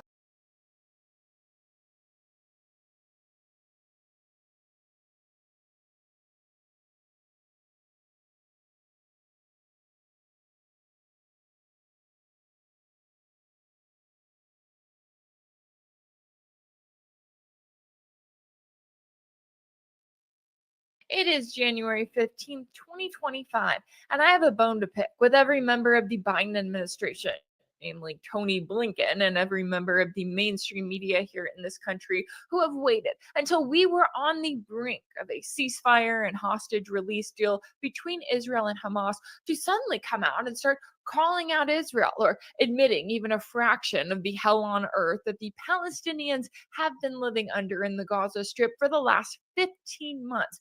Yes, I'm talking about Blinken's recent speech before the Atlantic Council, where he suddenly wanted to start talking about the reality of the fact that Hamas has recruited, as he said, almost as many militants as they have lost during 15 months of the Israeli blockade and bombardment that was fully supported by the US. I'm talking about CBS and their new 60 Minutes report, in which they're suddenly releasing footage from the Gaza Strip that they filmed back in May 2024, 8 months ago. They knew exactly how horrific the conditions were there, and yet they waited until the end of the Biden administration and until we were at a point where we are now looking at a full deal that Israel and Hamas have agreed to. We are going to be getting into all of the latest, but first, just a quick note that if you are watching this video on YouTube, please make sure that you are following me on an alternative channel, whether that be my channel over on Rumble or my page on Substack. And if you want to support my work and if you're interested in exclusive weekly content, you can find it all over on my pages on Substack and Patreon, and I'll leave all of that information in the description box below. All right, let's get into it. And how convenient it is that now, after 15 months of genocide, 15 months of our Secretary of State, Antony Blinken, taking trips back and forth to Israel, all of a sudden now he wants to start coming out and being anywhere close to honest or critical of Israel in a way that we have not seen during his entire time in office. But before we get into the farewell speech that he gave to the Atlantic Council, I want to just take a moment for the protesters who decided that they would get involved with his speech. Bloody Blinken, Secretary of Genocide, you have the blood of hundreds of thousands of innocent people on your hands. We have spent a year. I respect your views. Please allow me to share. Trying to appeal to your humanity. Bloody Blinken, Secretary of Genocide. That really does sum it up, doesn't it? I mean, even though Blinken has been in office for the last 4 years, the entirety of the Biden administration, he will forever be known for the work that he has done, for the role that he has played in the U.S. enabling genocide of the Palestinian people in the Gaza Strip. And yet, despite the fact that Israel has claimed this entire time that they are just trying to defeat Hamas, what did we see from Blinken? Oh, well, we saw him stand up in front of the world, essentially, and say that there is no way for Hamas to be defeated militarily. We've long made the point to the Israeli government that Hamas cannot be defeated by a military campaign alone, that without a clear alternative, a post-conflict plan, and a credible political horizon for the Palestinians, Hamas, or something just as abhorrent and dangerous, will grow back. Great. So if you knew that the entire time, then why was the U.S. continuing to send Israel 2,000-pound bombs and whatever other weapons and so-called lethal aid they could come up with when they knew exactly where those bombs were going? Because as a reminder, we've known for months now that the overwhelming majority of Palestinians killed by Israel's attacks are women and children. And that's not even accounting for all of the indirect deaths, all of the civilians who have starved to death or who died because they don't have access to medical care. And yet, here Blinken is now admitting that the result of this 15-month genocidal blockade and bombardment of the Gaza Strip is that, as he put it, Hamas has recruited almost as many militants as they have lost. It's exactly what's happened in northern Gaza since October 7th. Each time Israel completes its military operations and pulls back, Hamas militants regroup and reemerge because there's nothing else to fill the void. Indeed, we assess that Hamas has recruited almost as many new militants as it has lost. That is a recipe for an enduring insurgency and perpetual war. And it's that last sentence, that this is a recipe for perpetual war, that really stands out to me, because it's a reminder that Israel knew this all along. The goal was never actually to defeat Hamas. The goal is ethnic cleansing of the Gaza Strip.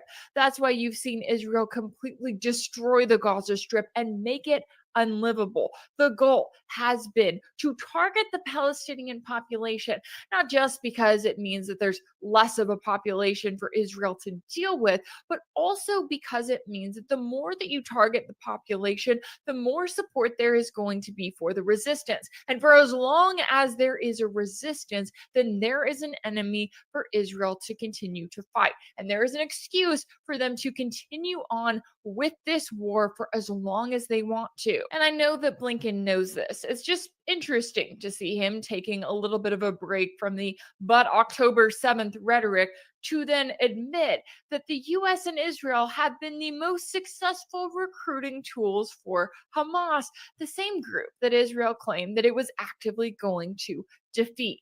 Now, another admission that we got from Blinken that I thought was interesting was just a fraction of what Israel has also been doing to the Palestinians in the West Bank.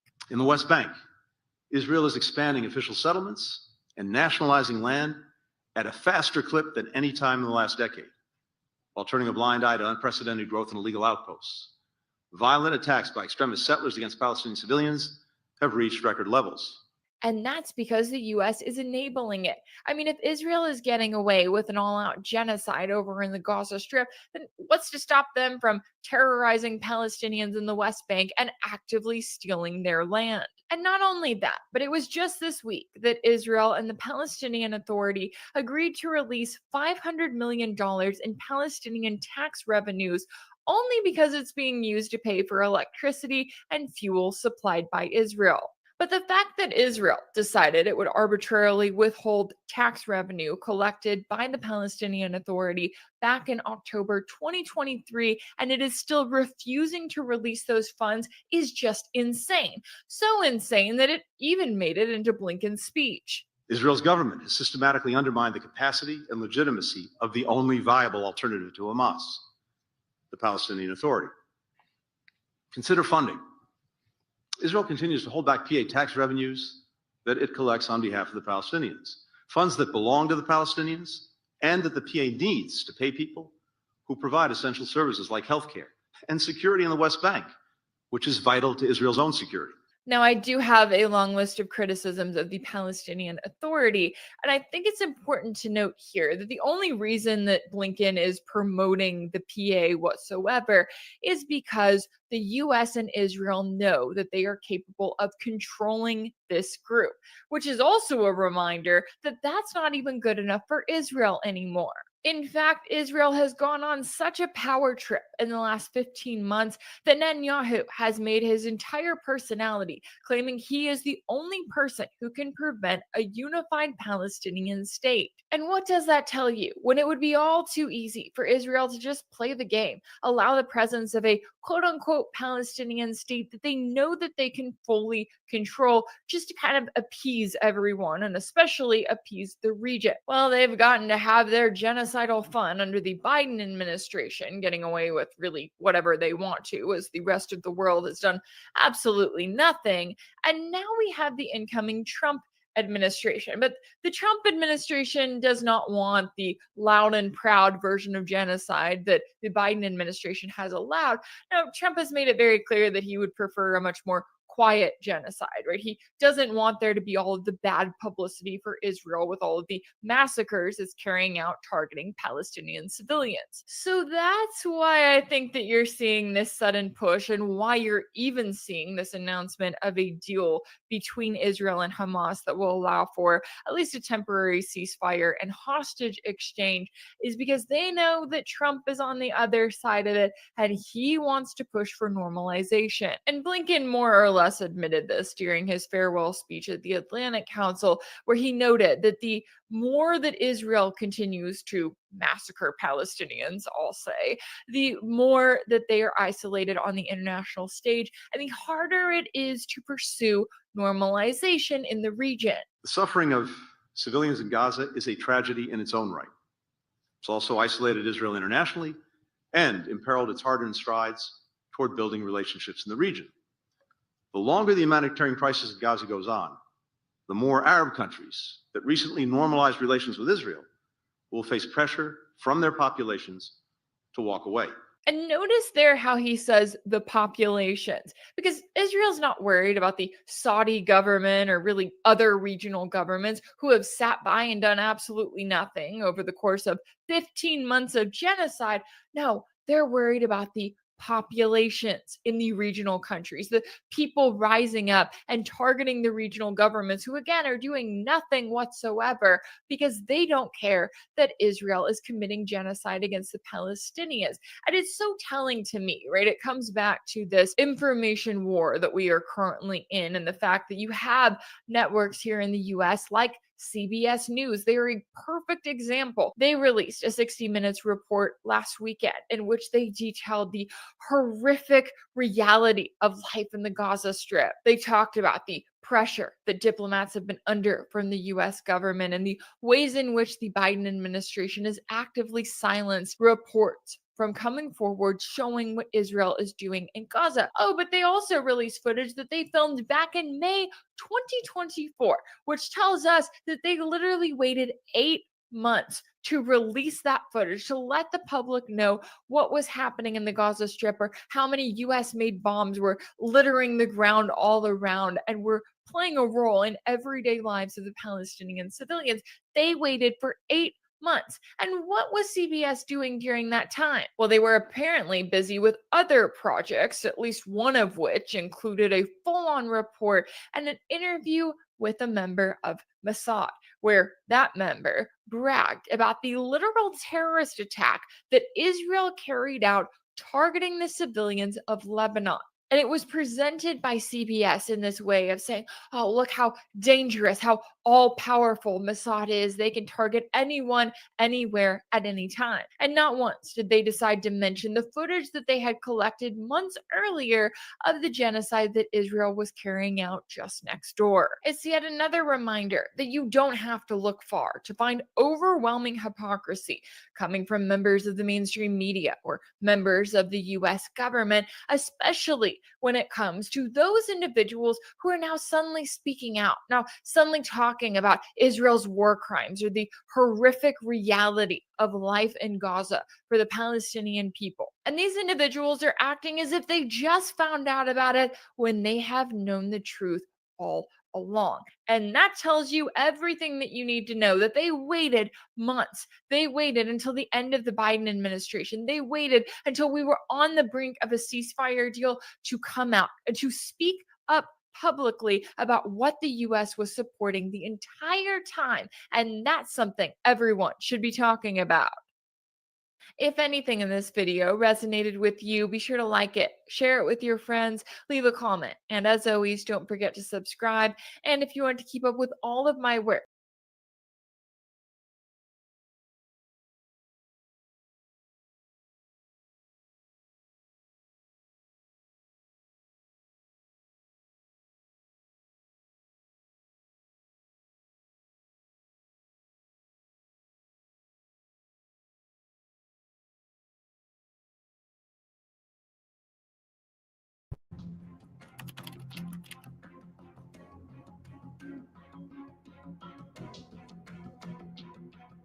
German political leader Sahra Wagenknecht has sent shockwaves through European political circles with her bold critique of Western sanctions against Russia, challenging the current narrative surrounding international economic policies. Wagenknecht, leader of the newly formed BSW party, has dramatically called into question the effectiveness and motivation behind economic sanctions, arguing they're causing significant harm to German and European businesses while simultaneously benefiting the United States economy.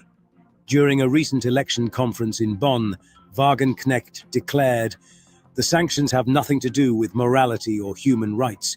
They're simply a stimulus program for the US economy and a killer program for German and European companies."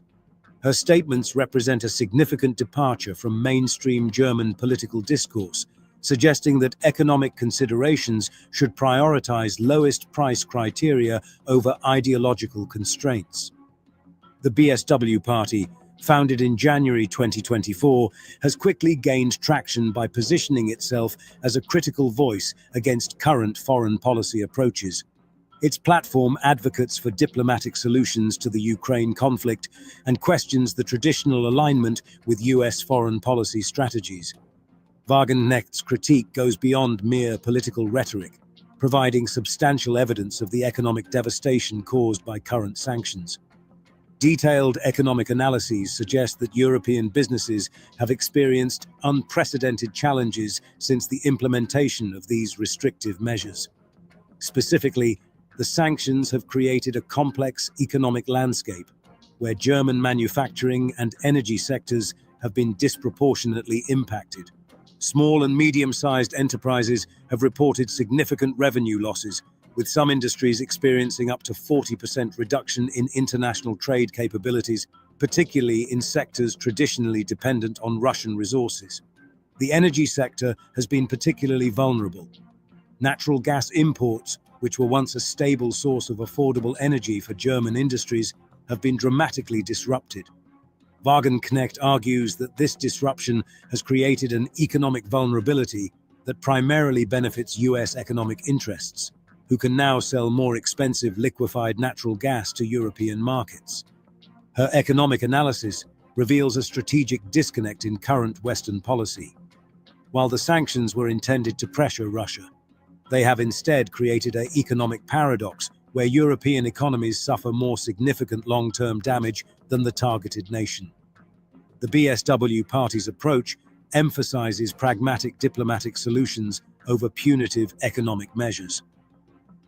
By highlighting the economic ineffectiveness of current sanctions, Wagenknecht is positioning her party as a voice of economic rationality in an increasingly polarized political environment. Her Manifesto for Peace has resonated with a significant portion of the German population, gathering over 700,000 signatures. This demonstrates a growing public appetite for alternative approaches to international conflict resolution that prioritize economic stability and diplomatic dialogue. Wagenknecht's political positioning represents a nuanced approach that acknowledges the complexity of international relations. While she has distanced herself from her previous unconditional support of Putin, she maintains that diplomatic negotiations are more effective than economic punishment. The political landscape is witnessing a potential transformative moment. Wagenknecht's critique challenges not just current sanctions policies, but the entire framework of international economic engagement. Her arguments suggest that economic pragmatism should supersede ideological positioning.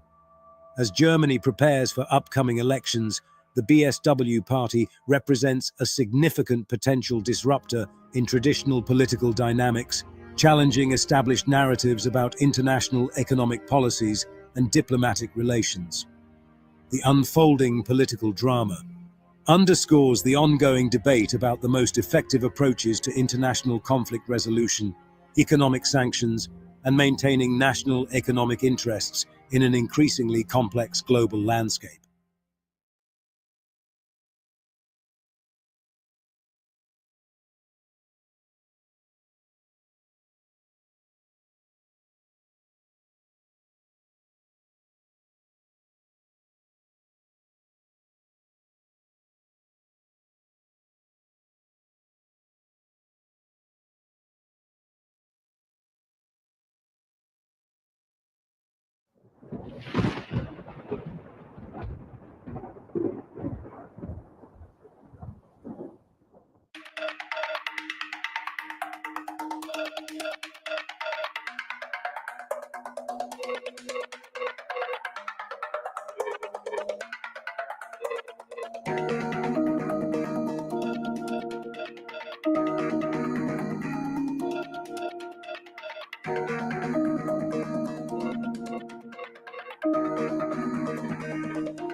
A few days ago, the head of the North Atlantic Alliance, Mark Rutte, made a statement that shocked the head of the Kyiv regime, Volodymyr Zelensky. In particular, speaking to the deputies of the European Parliament, this newly minted head of NATO officially stated that at the moment, the situation on the battlefield is not developing in favor of Ukraine. In this regard, Kyiv is not in a position to dictate its terms to Moscow during potential ceasefire negotiations. I regret to admit that at the moment, Ukraine is not in a position to negotiate with Russia from a position of strength, Mark Rutte said.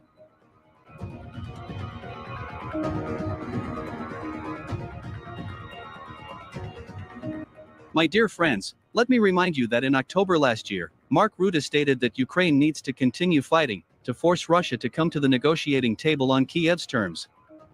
At the same time, Mark Rutte noted that NATO countries will continue to support the Ukrainian army by supplying Kiev with a huge amount of ammunition and weapons. However, unfortunately for Mark Rutte, during all this time, even despite the unprecedented financial and military support from all NATO countries, Ukraine's situation has not only not improved, but even significantly worsened.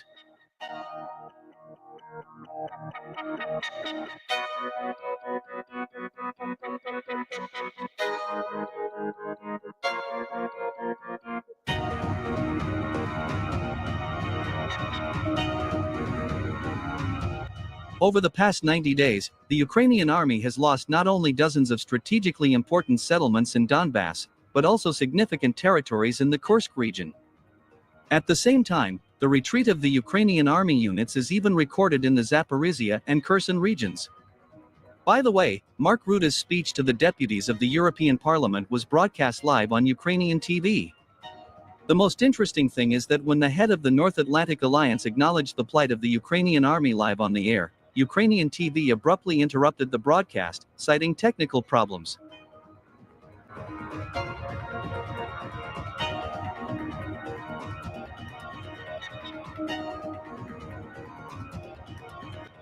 Meanwhile, while the Ukrainian media, bloggers, propagandists, and Volodymyr Zelensky himself are trying to hide the bitter truth about the plight of the Ukrainian army on the battlefield, Russian troops continue their victorious offensive in all directions of the front, including in the Kursk region.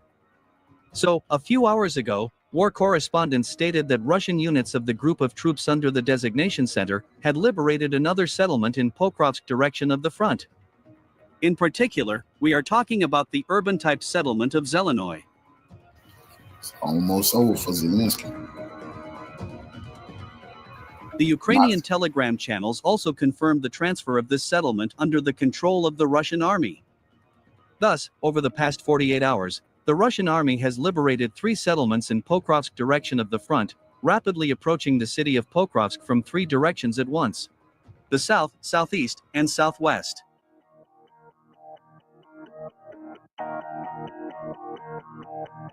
In addition, Western analytical centers and Ukrainian telegram channels also confirmed the liberation of the strategically important city of Toretsk by the Russian army. According to them, this city is completely under the control of Russian troops, while the Ukrainian army units that fled from Toretsk are trying to gain a foothold on the northern shore of the Klebenbek Reservoir.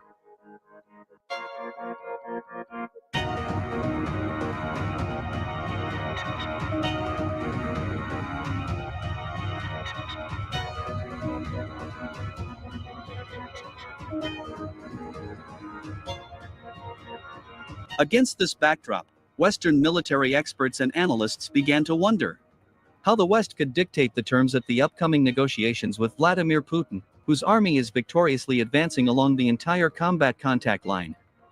According to them, the Russian army's numerous successes on the battlefield have created ideal negotiating conditions for Vladimir Putin, where the Russian leader will look like a real winner.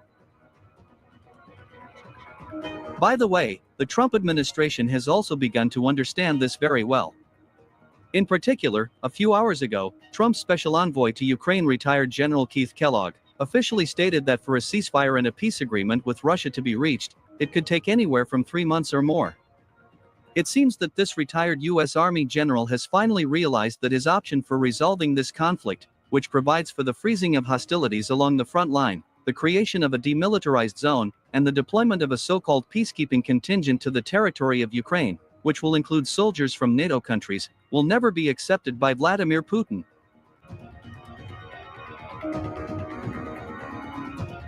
I wish.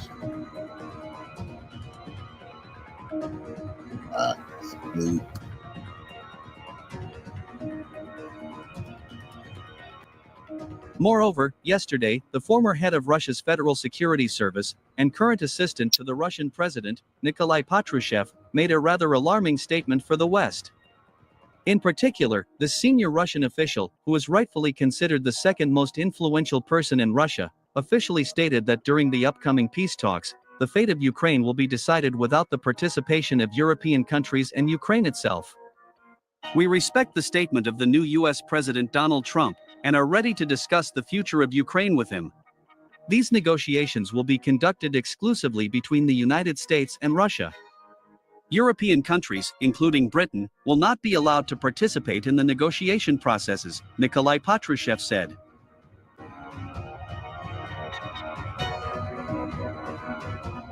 At the same time, Nikolai Patrushev did not rule out that in 2025, a country like Ukraine would most likely cease to exist and disappear forever from the world map.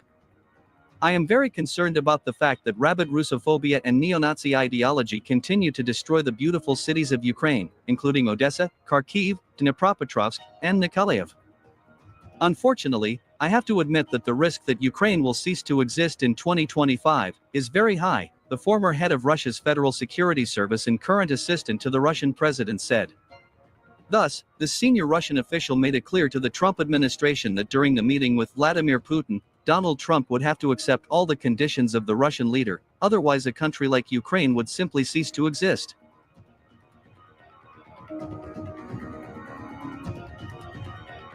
Against this backdrop, experts from the American newspaper The Hill, citing their own sources in the White House, said that during a future meeting with Vladimir Putin, Donald Trump would offer the Russian leader access to American technologies in the space sector and American commercial companies, including SpaceX. According to them, in return, Donald Trump will ask Putin to make concessions on the Ukrainian issue, to preserve at least the remnants of the Ukrainian state. My dear truth seekers, in any case, we will receive specifics about the upcoming talks between Donald Trump and Vladimir Putin only after January 20th, 2025. So, be patient and wait it out.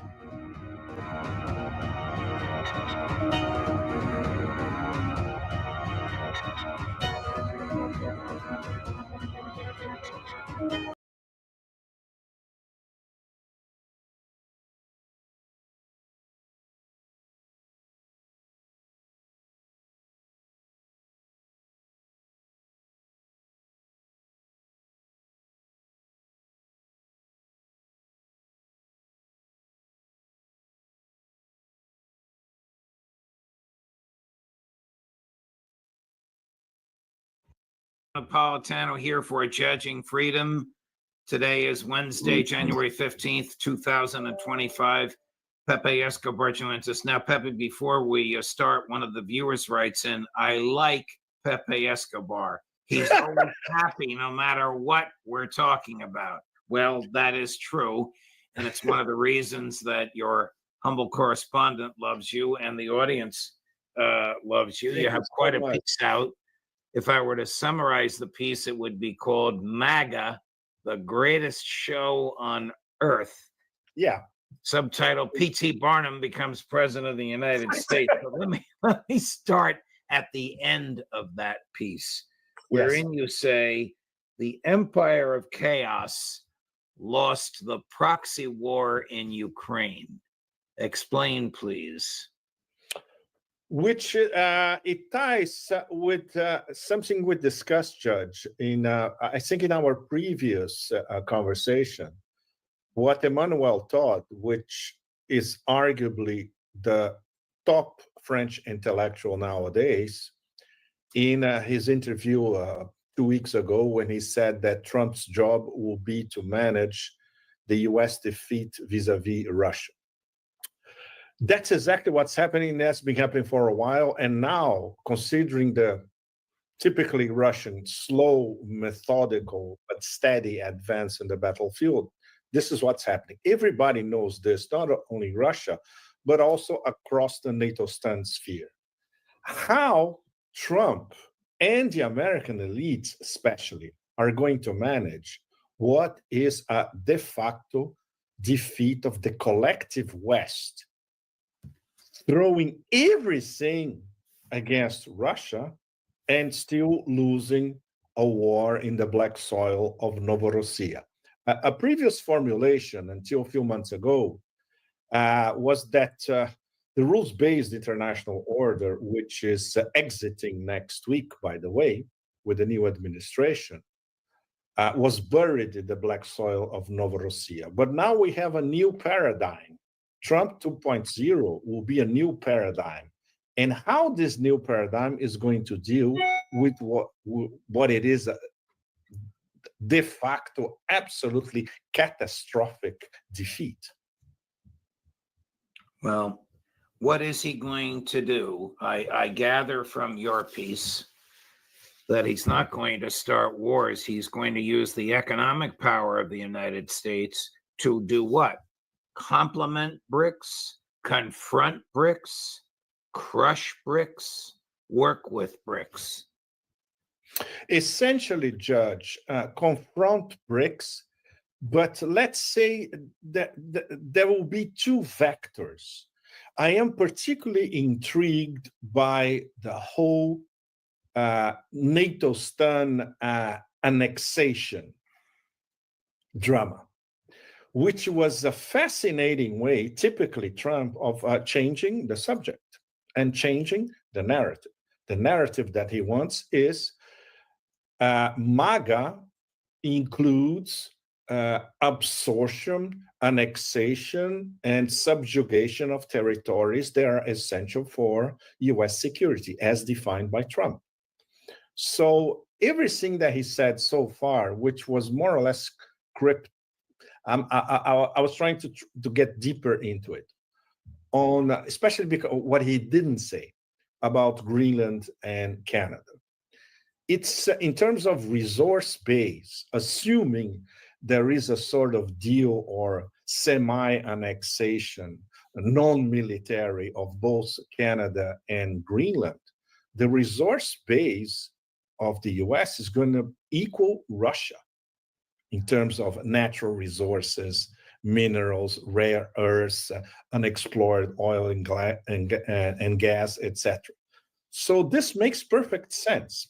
So everybody who's saying that this is another delirium or showbiz by Trump, no. This it's very well thought of. Of course, the way Trump imprints that in the collective unconscious is like an MMA fight or the World Wrestling Federation. No, it's pure show business. But it makes total sense. If he will be able to accomplish that, that's another story. We're going to have to ask the Canadians. And as Sergei Lavrov this week already said on the record, you're going to have to ask the people who live in Greenland. Well, Greenland, I don't know much about, but if Canada were to become a part of the United States, Donald Trump can kiss his majorities in Congress away, because the House of Representatives and the Senate would be overwhelmingly Democrat, given the liberal predilections of the inhabitants of that state. And the Constitution would require that they be treated the same as those who are in the lower 48. But without speculating on exactly what's going to happen with Canada and Greenland, you make a fascinating argument. And that is that Trump is not crazy, that for all of his P.T. Barnum bluster, he understands the natural resources that would be available to American industry, and he or his successors could exclude foreigners from access to them were Canada and Greenland to become part of the United States. Would the Kremlin sit by and allow Greenland, which is so close to Russia, to become part of the United States and therefore part of NATO?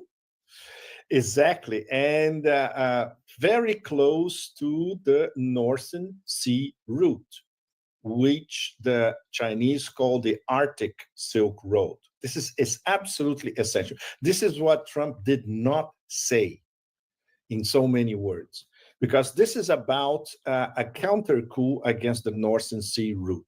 This is very, very important, Judge, because the Northern Sea route is two vectors of Russia in the 21st century in terms of investment and conquering the Far East, most of Siberia, and the Arctic. These are federal policies. It's discussed in detail every time we go to those very, very important forums, the St. Petersburg Forum in June and the Vladivostok Forum in September. This year, for instance, in both forums, I went to 2 round tables on the Northern Sea route that were absolutely extraordinary. Every minute that I was there, I was learning something.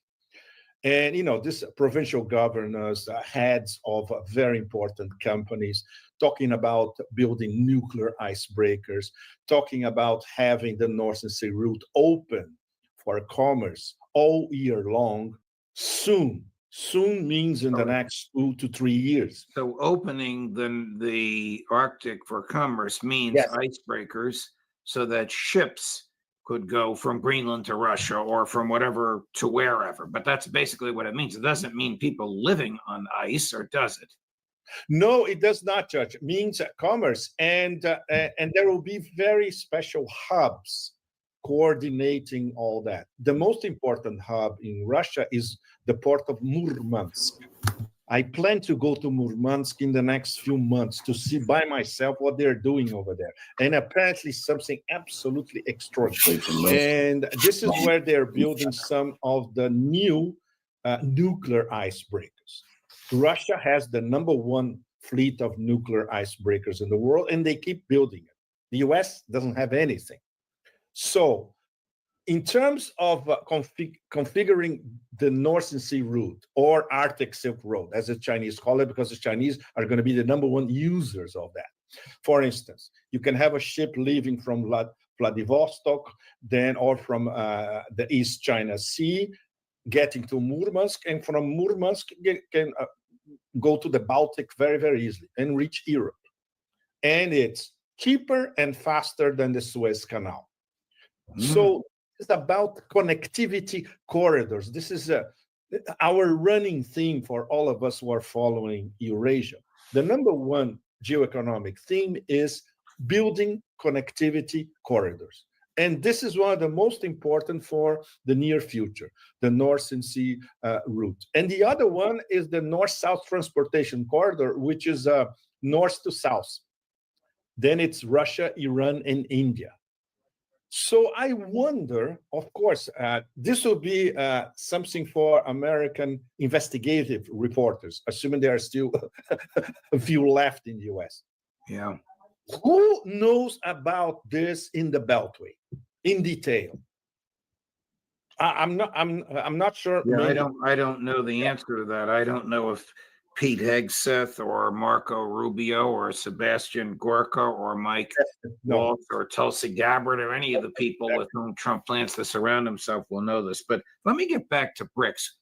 Yes. Does he view BRICS as a threat to the dollar, or does he view BRICS as a trading partner? From what Trump said so far, which was not too much, he sees BRICS as a threat to the dollar. That's why he said that he's going to impose 100% tariffs on anybody who will try to bypass the US dollar. Sorry, it's not going to work. First of all, Trump and his team have to understand what BRICS are aiming at. And the #1 drive for BRICS is not to have a BRICS currency from one day to another. No.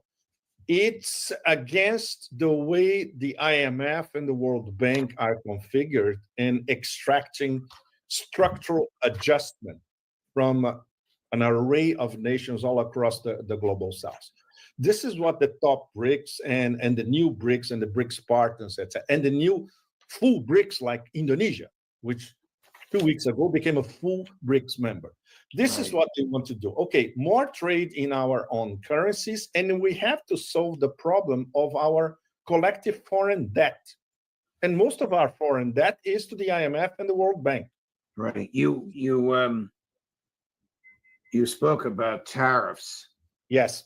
I mean, what will happen if Trump imposes these tariffs, aside from the fact that you won't be able to buy anything at Walmart in America? Yes. All the $15 and $20 an hour people that work at Walmart will be out of work. I would think that there'd be a domino effect, which would be catastrophic for the American economy if he, in some fit of anger, or even after some serious deliberation, found some wacky economists that agreed with him that 100% tariffs would somehow bring about prosperity or peace. Well, it would be very easy for Donald Trump to pick up the phone and call Michael Hudson.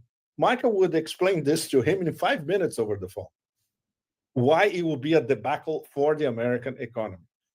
And assuming this would happen, the whole of Eurasia and most of the BRICS who are across Eurasia in different parts of Asia, they are trading more and more among themselves. So that's it.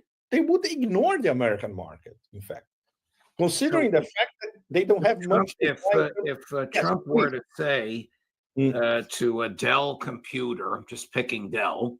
Yes. You can't buy computer chips made in Taiwan. What is the economic effect of that? Absolutely. And don't forget the delocalized American companies who are working in Asia and have their factories in Asia, especially China. Obviously, it's not going to work. So this we can attribute it to one of those typical Trumpian, effect stuff. But any serious economist will say, no, okay, maybe you can 10% tariffs, 20% tariffs, which he's going to impose anyway against Chinese products and against manufactured European products as well. These are going to happen. Will be a sort of, let's say, low-level trade war against parts of Asia and the European Union. But yes, please go ahead. In Trump's world, what becomes of the EU, or doesn't he give a damn? He doesn't give a damn, Judge.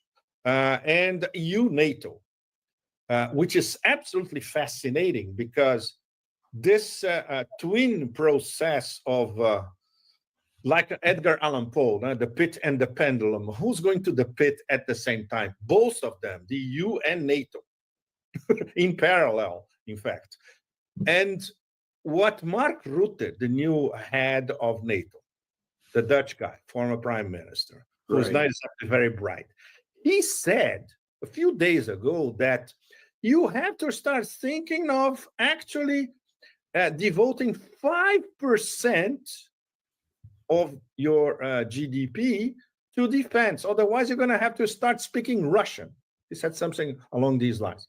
So this crazy person at this gathering in Poland, the Polish Prime Minister Tusk said, quote, the Polish presidency of the EU Council will break the deadlock. We will work together with Ukraine and our European partners to accelerate the accession process. He's talking about Poland or Ukraine becoming part of NATO. I will appeal to everyone in Europe and Poland. Investment in the defense of Ukraine is help for Europe. It is help for Poland. He's also in another world. Completely. I mean, if Donald Trump turns off the spigot of aid to Ukraine, isn't it over in a couple of weeks? Yes. If that would happen, Judge, it will be over in a couple of weeks. No question. Obviously, the deep state will never allow it to happen. Even if Trump did that, he's not going to do that. There's going to be a more, let's say, manageable approach to weapons will continue to flow to Ukraine from the US via Europe, via third parties, etc. But not until this week, literally, with the Democrats in power. Well, we have been on air, Pepe. Yes. President Biden has addressed the nation very briefly, taking credit for the ceasefire agreement between Israel and Hamas. President-elect Trump had already taken credit for it, basically saying, you see what I did before I'm in office? Just wait until I'm back in office, and you'll be pleased with what I can accomplish. But we knew they both were going to seek credit. I don't know your view. My view is that Stephen Witkoff, Trump's emissary, put the squeeze on Prime Minister Netanyahu to accept a plan that he had rejected between 4 and 7 times. It's not clear how many times he rejected it. Exactly.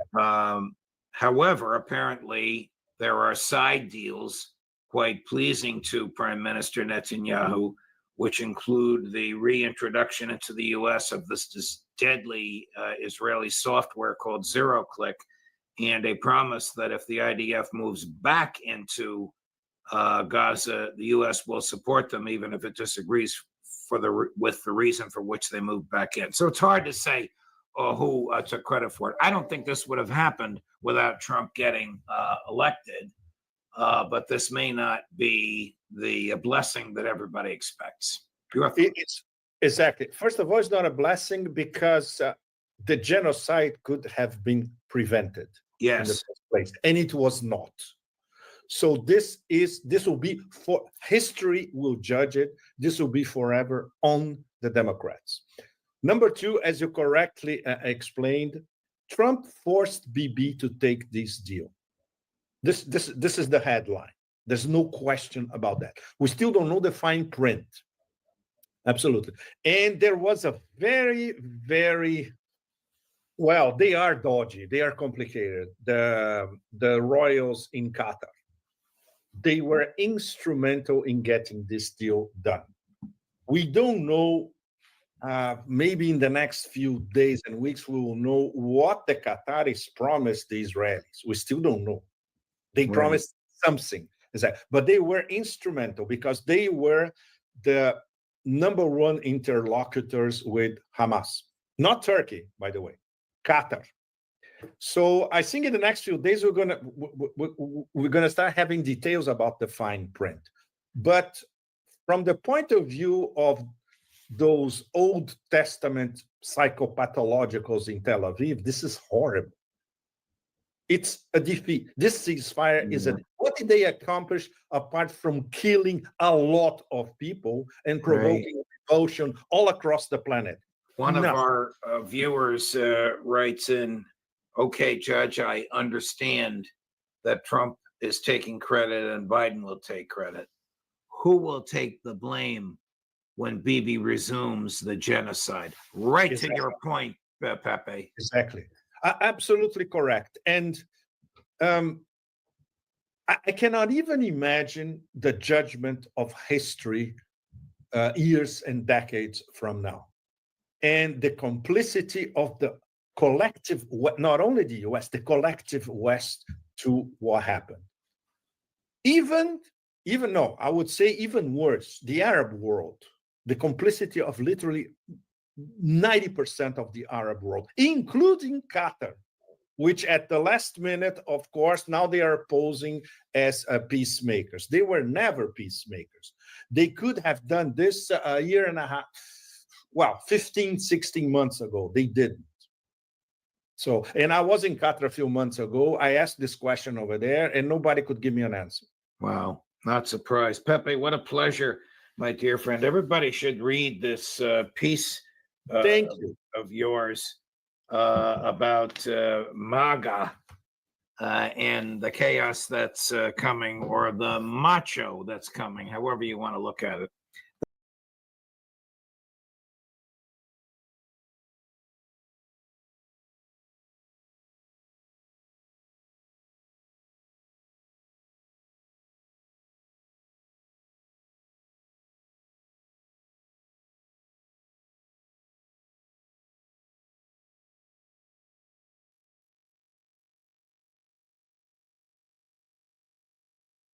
Be talking about today. So anyway, excited to see you guys.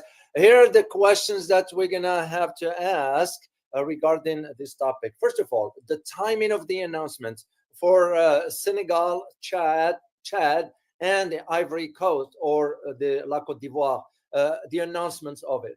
Very crucial timing. That's important. Second thing, is this mean that France is out but the US is in? I have a story about seeing the same pattern, and I'm going to take you back to early 90s, and I'll talk detail about that one. Third question is there a major powers-wide competition, geopolitically speaking, on the continent? And the last question is, which is the key and crucial one, what will Africa do?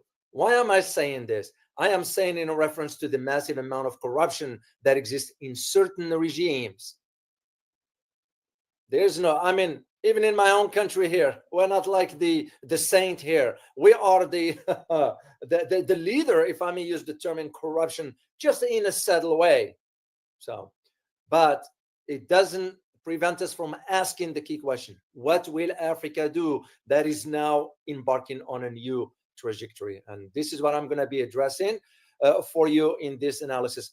There is one event that is taking place. I wanted to share it with you. So, because the media is not going to cover this in detail, let me share a picture right here. The current demonstrations that's taking place in Romania. And of course, the protest comes a month after the Constitutional Court, made the unprecedented move to cancel the election just 2 days prior to December 8th, a runoff. Why is this important? It's because the far-right populist Kalin Gorsuko shocked many when he won the first round on November 24th. So after which the allegation of electoral violations and Russian interference emerged. You all know the playbook of what. This is important to understand this dynamics because, again, like I always say, the media is not going to disclose the truth about this one here. And I even got, I'm going to share this with you guys because you need to see. And that's the whole reason for this channel here. Bring you the truth that matters.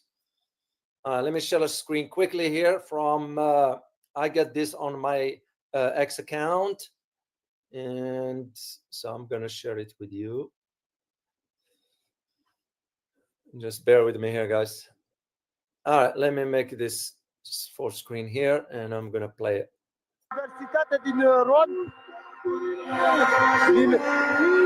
deci de la universitate, de la sensul giratoriu până la Roman. Auziți poporul român.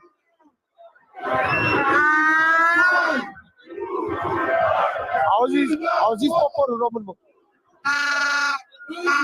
Universitate din Ron. All right, so why am I sharing this with you? Because there are already some events taking place in Africa right now, vis-a-vis our topic we're going to be talking about. But there are already some groups launching attacks on villages. And those groups, some of them are linked to Boko Haram. For those who know who Boko Haram group is, you have to go back to ISIS. And if you know the history of ISIS, who created it, you can put the two and two together and figure it out. This is what I'm trying to sort of highlight to you in these arguments here. So as I said, I'm going to be talking about Senegal, Chad, and Ivory Coast that all the French troops could get out, leave from their territory. And the question that we all need to ask is, will the U.S. move in? There is already some movements by U.S. military presence in certain parts in Africa that is considering those locations. So, but in bigger picture, what all this means is that the French relationship with its colonies, basically in Africa, has come to an end. Of course, we saw this one here with the, what was it? I have the map here, guys, for the Sahel region with the Niger, Burkina Faso, and Mali.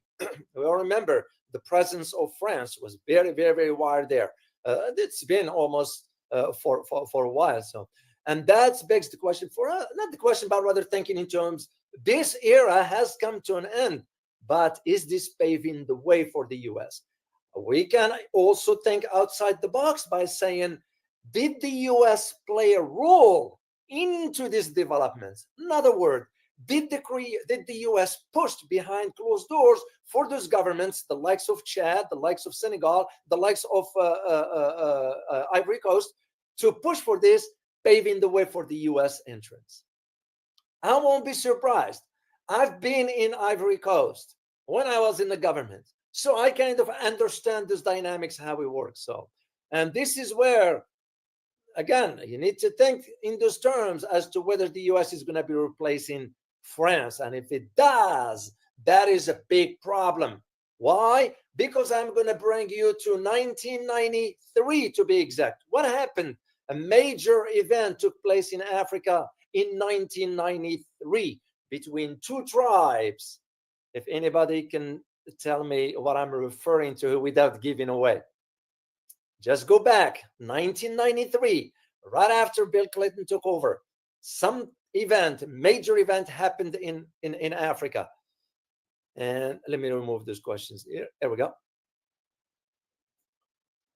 Oh, you got it. Multi-Tom, you got it. Tutsi and the Hutsus. Right there, you got it. Indeed. But why this is important, that's going to pave the way for you to understand it's almost what took place then. We're going to be seeing it coming in. Because once the French moved out, the U.S. moved in. And when the U.S. moved in, things changed, for example, with the currency, with the language, and you know the rest. This is what my fear for what might lie ahead.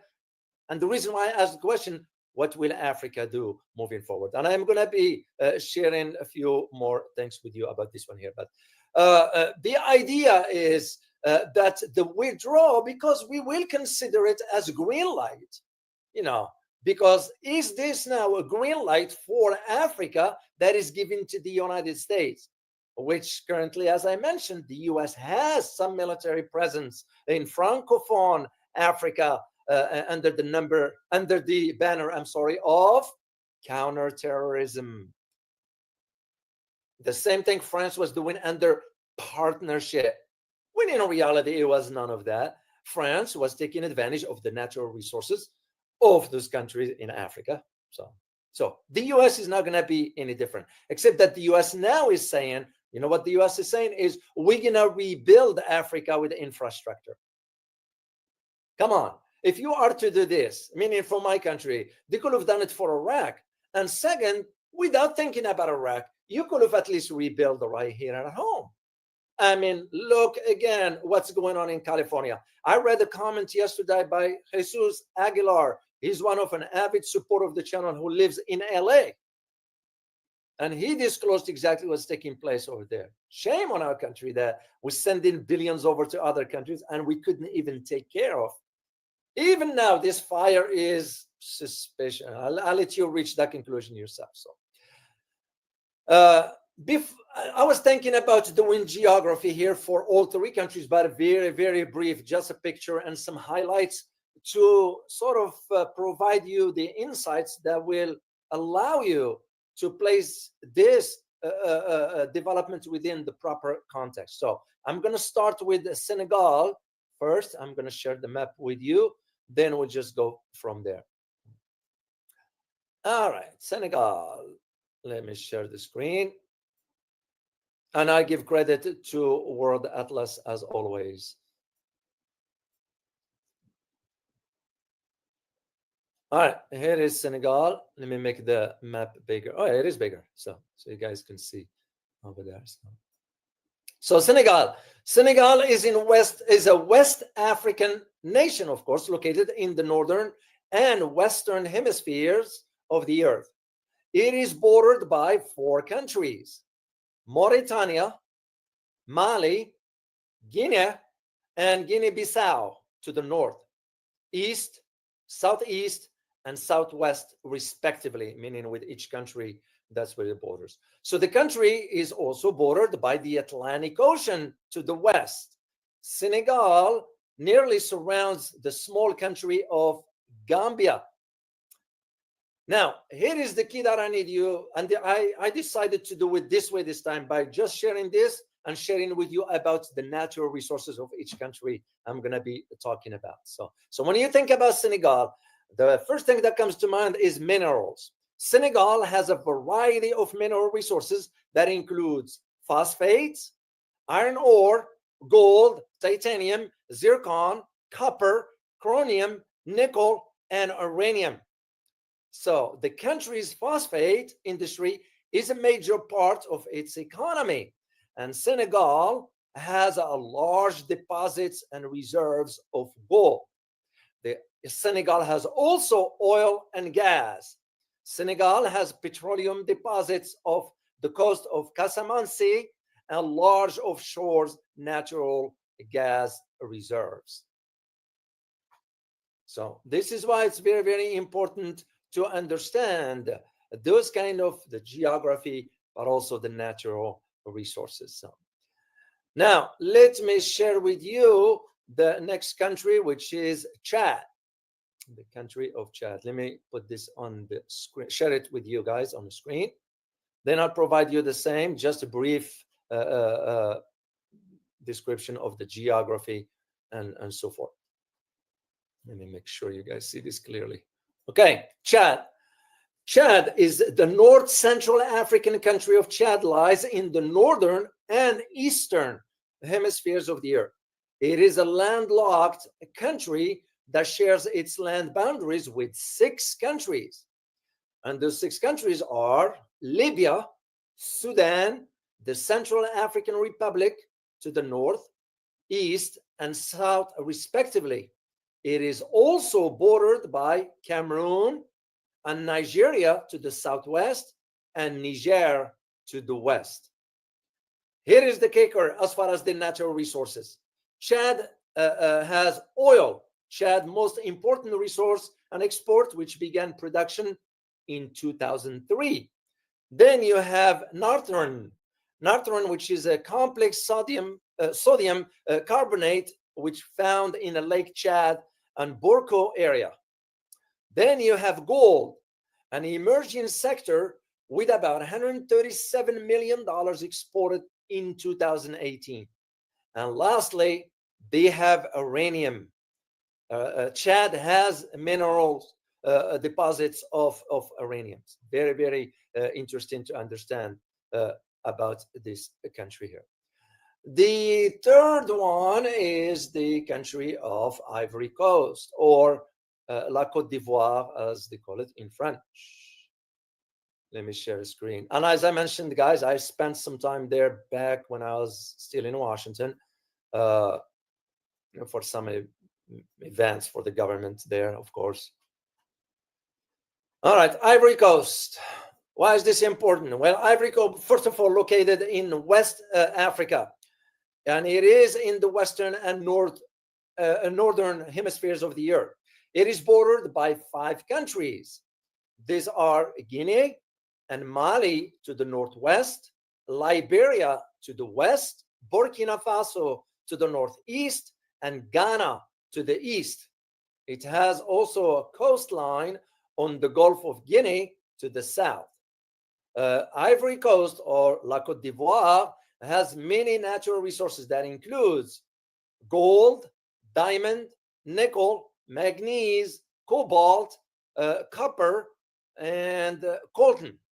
So the country's largest gold deposits was discovered in the west in 2024, meaning last year.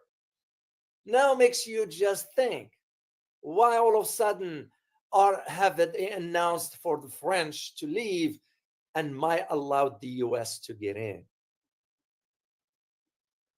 So very, very interesting. Now, when you look at those countries, I'm going to share the map again of the Sahel region, because here they are. Just look at the entire Sahel region from the Atlantic Ocean all the way to Eritrea and the Red Sea. And look where those countries are located. Here is Senegal on the left side of the screen, right where you see. Here is Chad right there on the right side of Niger, okay? And Ivory Coast is all the way down right here at the bottom near the Ghana. So this is why it's important for you guys to understand these dynamics, because it will make more sense to you.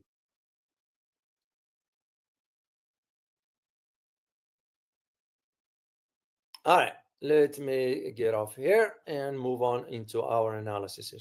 So the idea that this country is now following the patterns of the Sahel state. You all remember Niger, Mali, and Burkina Faso decided to form an alliance, all 3, because they wanted to get out of the ECOWAS. You all remember that saga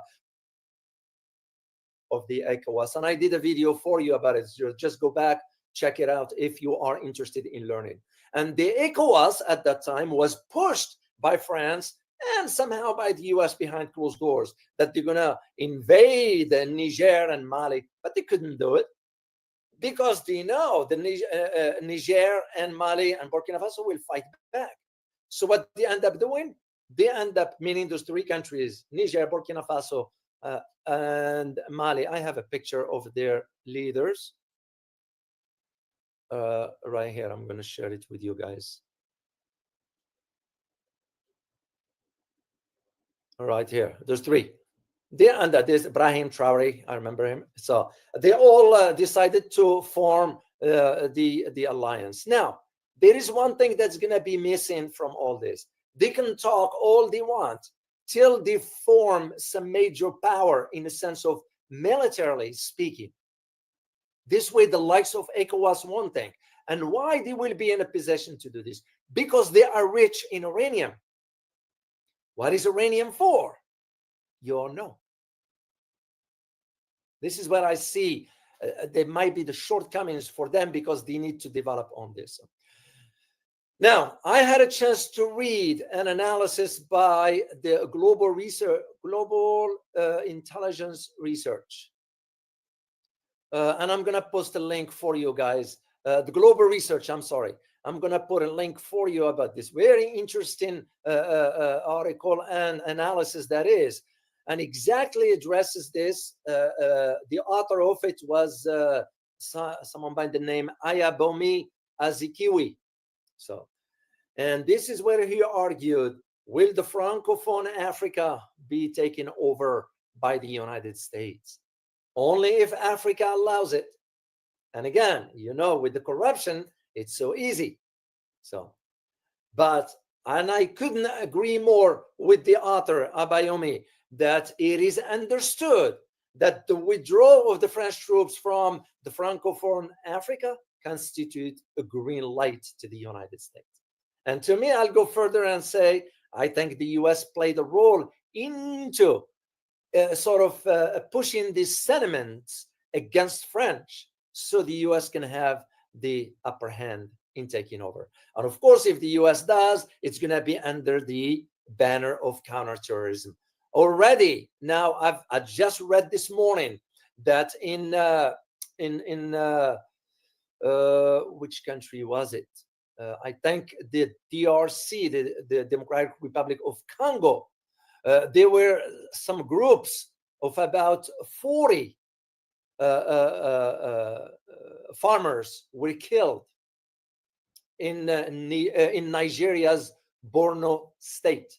And what those armed groups have done, and those are affiliated with ISIS. Now again, think again, how did ISIS emerge in Africa? How did even Boko Haram emerge in Africa?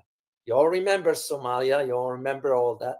So, and you're smart enough to read between the lines and understand where this is headed. So, and it's going to be under that banner of, oh, we are here to defend you, counterterrorism, that is. So now there is another key point that I believe the article addressed, and I couldn't agree more. The withdrawal of France not only points to the dollarization of Francophone Africa, it also suggests that eventually for France, it will impact it in more than just access to natural resources or the language. Or you think, for example, Algeria right now. Algeria decided to cancel French language from its schools, and they're going to embark. They already embarked on using English. You know, I'm not saying, but you have, because I don't see Algeria allowing the US in anyway. But that doesn't mean meaning Algerians won't be smart in using the language that can at least help. Morocco is doing the same. My last visit, I got a word that they are considering now embarking on using English. Well, it's about time, because the whole system in Morocco, the administrative, is not only corrupted, which I don't shy away from saying, because there is corruption in Morocco, and I hope and I wish the king can come down hard on those corrupted, including the prime minister. So when you have the representative of the government as corrupt as he can get, that sends a message to the rest of the society. But again, that's their country. They can decide whatever. The question is, they are moving from French into English. So the same arguments can be made about here. Are those countries in Africa now that kicked France out are only going to open the door for the Americans because of the language, or the US is going to sink in its claws into those countries? Because once they are transformed into an English speaking, I will see, I feel comfortable saying, please correct me and say, please respond, yes or no. Will I be wrong? Will I be wrong if I say once the US sank in its claws in those African countries, they're going to be the English-speaking US colonies in Africa or Central Africa, because that's where those countries are. Let me just see in the chat box. Will I be wrong in that assessment? Yes or no?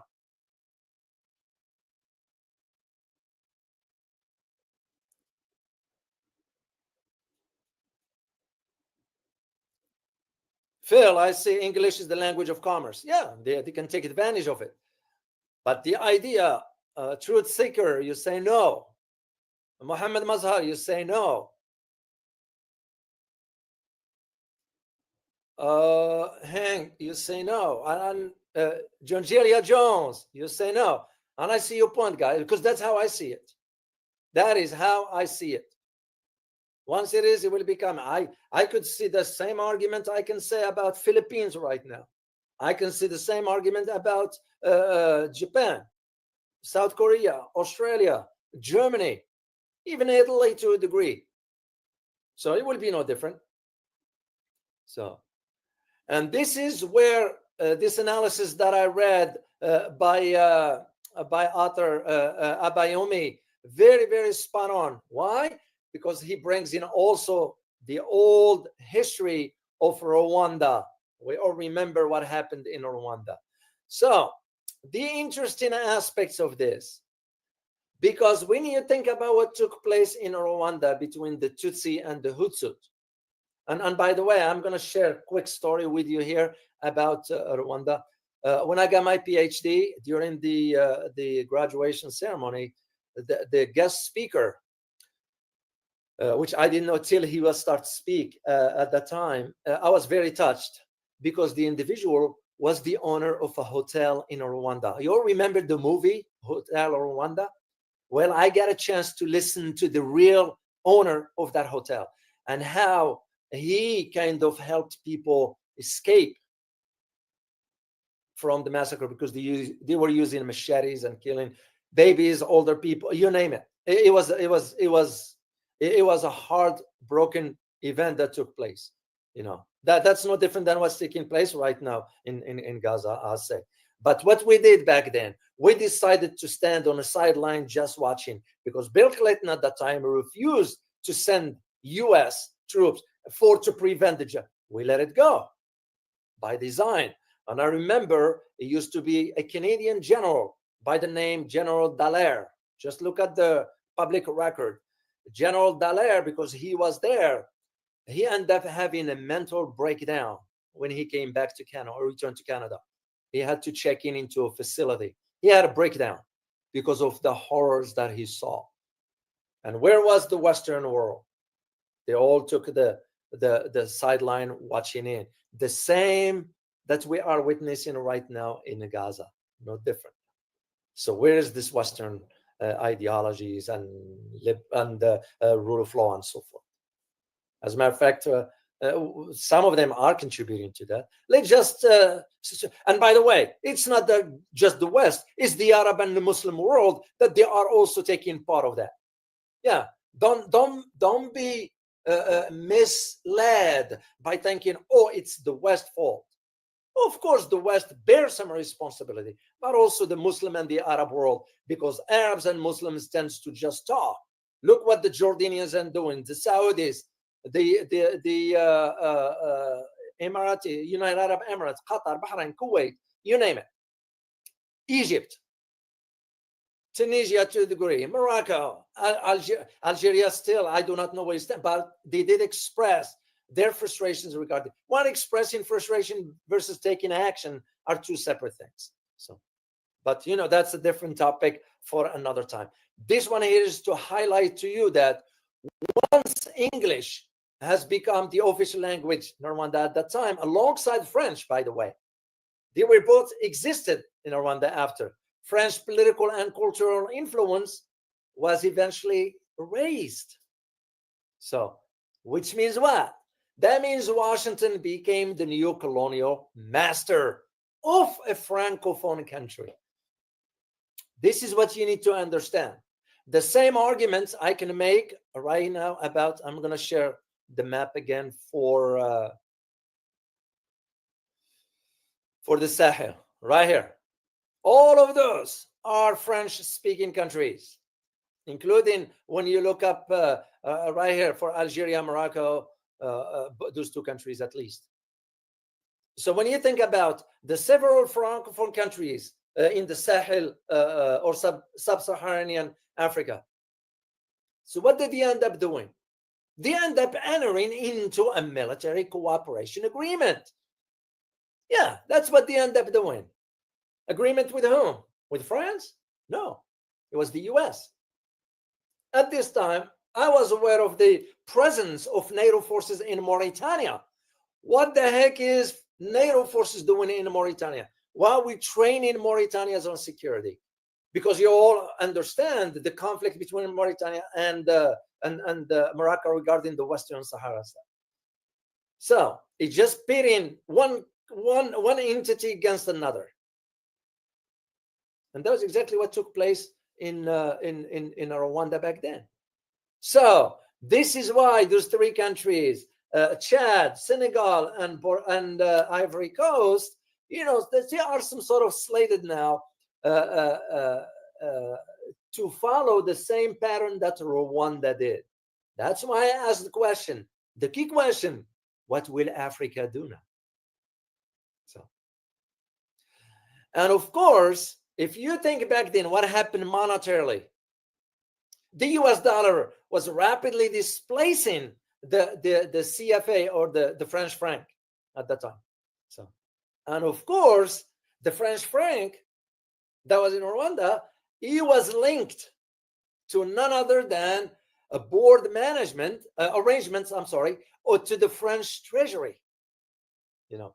And this was argued by Michel Khodorkovsky back in 2000, all the way back then.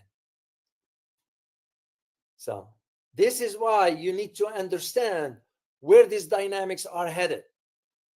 So, and of course, you got the two major languages in Rwanda, the French and the English.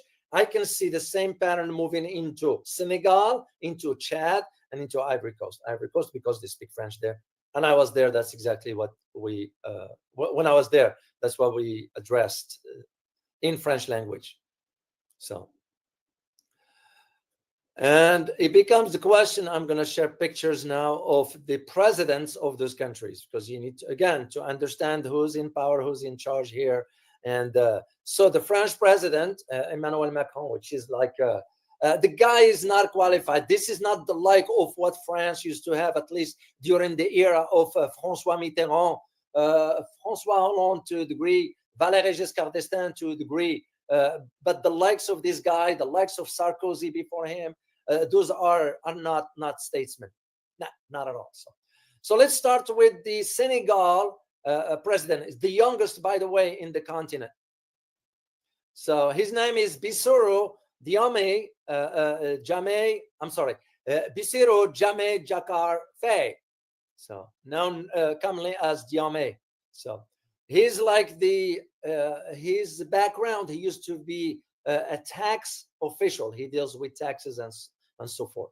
And this is why he's serving as the 5th and current president of the Senegal. He's the youngest, by the way, very, very, very, very young. So it depends how he's gonna move forward.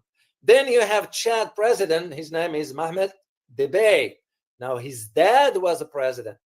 So Mohamed Idris Deby, or Mohamed Idris Deby Itno, that's his name, or Into.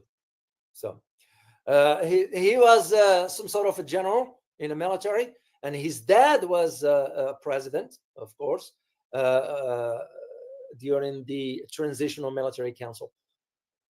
That's when he took over when his dad died. And by the way, his nickname is Kaka. That's how he is known. So now he gained power. This guy, Mohamed Idris, gained power in 2021, succeeding his father, Idris Deby, who died in action while commanding troops in northern Chad offensive. At that time, it was a major. I was aware of that one. So that's another picture of his right here. So then you have the Ivory Coast president, Alassane. His name is Alassane Ouattara. So he's the Ivory. He's been serving since 2010. As a matter of fact, they have to change the constitution. This is where corruption comes in. Why the heck will they change again, it's their country. Who am I to criticize them? I'm not criticizing. I'm just providing the facts. They used to have 2 terms, okay? 2 terms for president in the new 2016 constitution of the Ivory Coast. And this limit was lifted by none other than this president, Alassane Ouattara, allowing him to run for the 3rd and a 4th terms. You know, there are those who say, and please correct me if I'm wrong, that Ivory Coast or La Côte d'Ivoire cannot be trusted. I would say the same about, what's his name, the guy from Cameroon. We invited him to the White House to get the marching order. So, here is a picture of him with François Mitterrand. I'm sorry, with Emmanuel Macron during his visit last year in October 2024. And I give credit, by the way, the picture to Ludovic Marin. That's his picture. So, another picture again. This is when what's his Macron. I'm drawing blank, guys. He went to visit with the troops to celebrate his 44th or 42nd birthday, whatever, in the military base in Chad. That's what it was. And here is a picture of the demonstrations that's taking place, asking for the French army to leave. That was what was, this was, by the way, this is from Niger in 2023. This is where the picture is from. So, and this one is the departure of the French. They start packing and moving forward. So now I'm going to get into the, when you think about this Ivory Coast, for example, joining now the campaign to expel French forces, yet they said they want still maintain diplomatic relations. Well, it's not, doesn't bode well for France, right? Of course, because France gets most of energy sources or resources from Africa. Do you guys know the uranium that France uses for its nuclear power plants are coming from Africa? And they sell them on the international markets. To my knowledge, the last time I checked, about a year and a half ago, it was sold for about $200 a pound. And they were paying African countries about $8 a pound for that. That was a year and a half ago. The numbers could change, of course, but that was to my knowledge back then. So now, because Ivory Coast was a colony of France, of course, till they got the independence in 1960s, but it's still, after that, even with that, they still remain. France's presence in La Côte d'Ivoire was very, very, very heavy as part of what it used to be. So now, when they say that, well, it's just diplomatic, we're going to maintain diplomatic. No. It's to the benefit of the U.S. that the La Côte d'Ivoire embraces the presence of the U.S., which I can highly suggest for African countries not to do so. So it's not about, I criticize my country when criticism is due. Simple as that. I know someone put a comment, I read comments, and somebody who wrote some really not appropriate, but I kind of understand the person was hard. It was hard for the person to read the truth. You know, it's my country. I'll fight for my country, but at the same time, I will criticize my country when it does wrong. And my country has been doing wrong for a long time. So I can highly advise African countries to rethink. So now comes the elephant in the room, and that is the economic and geopolitical angle, represented by two countries only, and two only. What are those countries are, guys? Two countries. When you think of geopolitical aspect and the economic aspect in Africa, only two countries that matter. Which ones? We're talking global powers here. Let me see.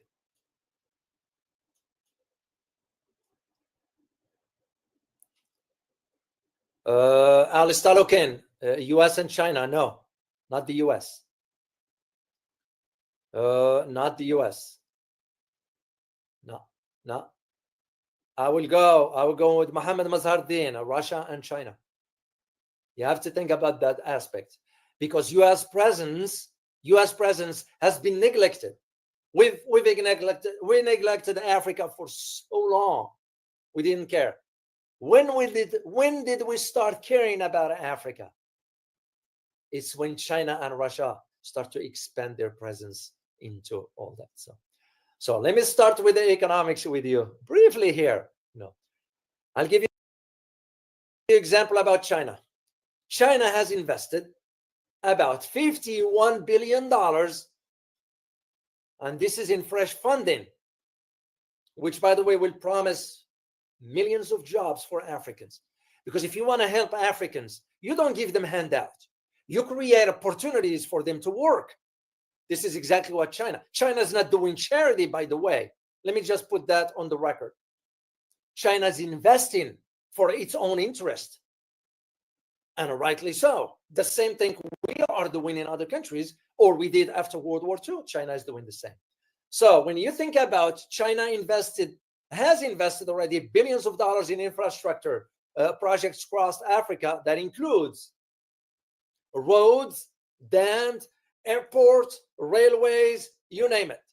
And these projects are part of the BRI. So, because you all know BRI to create the roots between China and the rest of the world. Do you blame them for that? I don't think so. So the US, now by going into Africa, this is why the US want to counter China's projects. And here is what the US just stated, and I'll provide you the link later on in the description. US plans to build Africa's infrastructure, bring opportunities and challenges. So, yeah, the question becomes is, can you trust the Americans? So, and this is why when what's his name, Tony Blinken, went over to Africa a couple times, as a matter of fact, last year saw major trips by U.S. officials. It's not like they care for Africa. No, because they wanted to counter China's projects there.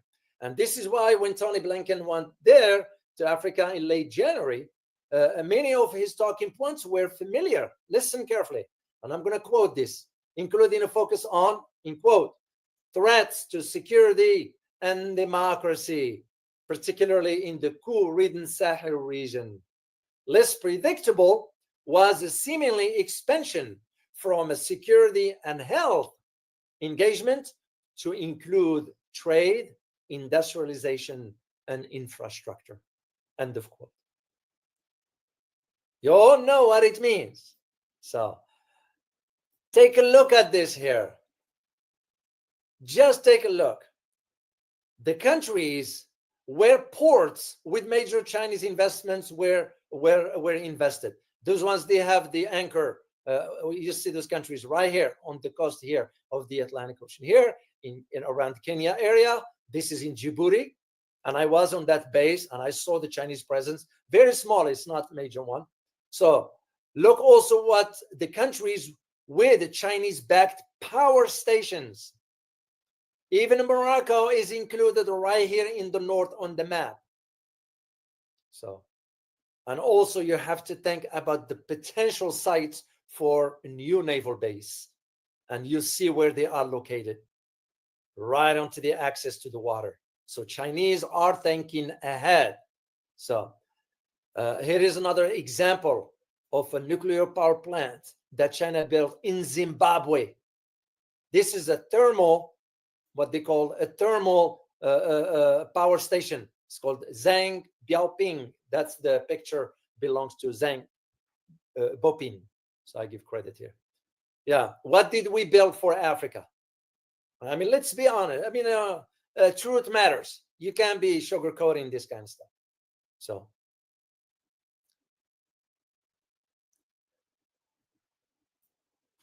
I'm gonna get into that picture soon. So because this is what I need you to understand about why all of a sudden the US is interested in Africa. And I feel comfortable saying that the US was behind the push, behind closed doors of those countries to kick France out. That paves the way for the US. And that, to me, it's a big concern. If the leaders of those countries, you know, we couldn't do it with Niger. We couldn't do it with those three guys right here. We couldn't do it with those. We end up doing it with the weaker ones. We couldn't do it with those. Burkina Faso, Niger, and Mali. We couldn't do that because they said, no, we can maintain diplomatic relationships with you, and that's where it ends. Because they know. But for those leaders here, I'm not going to jump to conclusions till I see how things evolve. But for Senegal, for Chad, and for La Côte d'Ivoire or Ivory Coast, I have to wait and see. So I'm not going to jump to conclusions right away because it's very, very important to understand this. The second country has to do with Russia, of course. While Russia has arguably expanded its presence and influence in Africa, it didn't happen last year or the year before.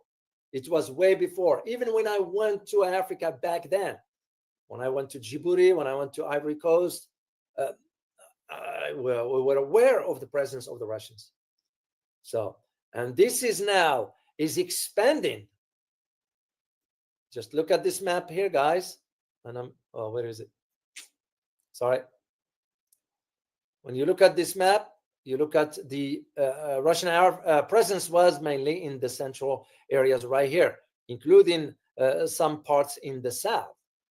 But now Russia is thinking north. And when I say north, it's in a reference to Algeria and a reference to already in Libya. So this is where our concern. So these engagements by the Russians extend from deepening ties with North Africa as well. And it's go all the way to reach Central African Republic and the Sahel. Basically, what does it all mean? It means that Russia's aim at sort of going back to the relationship that was during the Cold War, because those regions or those countries were part of the Soviet bloc. So, this is and you all remember when Russia hosted the African Summit. So this is Ibrahim Traore. This is the Ivory Coast president looking in. So this is what's important for you to understand this dynamics, guys, because it makes sense for you to understand the quiet conflict, if I may. It's a Cold War style, if I may use the term, that the US has been engaged in Africa with both Russia and China. Both Russia and China are not competing. This is what's the key important. They're not competing. They are working independently. Russia is focusing on the military aspects, while China is focusing on the economy and ventures. And both are serving their interests. So the US now wants to have access to just look at this map again, where all the presence of the investments that China did. And this is why we can, what the US, what we're trying to do in Africa is not going to succeed unless there's only one condition. And that condition is if the African leaders are bought. Simple as that. Really simple as that. I think, in my opinion, it's now or never. And I said this last year. I said the same thing. I remember. It's now or never for Africa to stand on its feet, on its own. Kicking out the imperialists first, get rid of that, restructure your own economies, get assistance from countries who are willing to contribute. They're not going to give it to you for free. There's nothing free. But at least countries that's not going to keep you down, because that's what we did. That's what France did in Africa all those years. All those countries that I talked about, they all gained independence in the 1960s. So with Morocco and Algeria, I think 56 or so, somewhere around that time. But look, where are they as far as developments and so forth? Why? Because France never wanted those countries to evolve, economically speaking.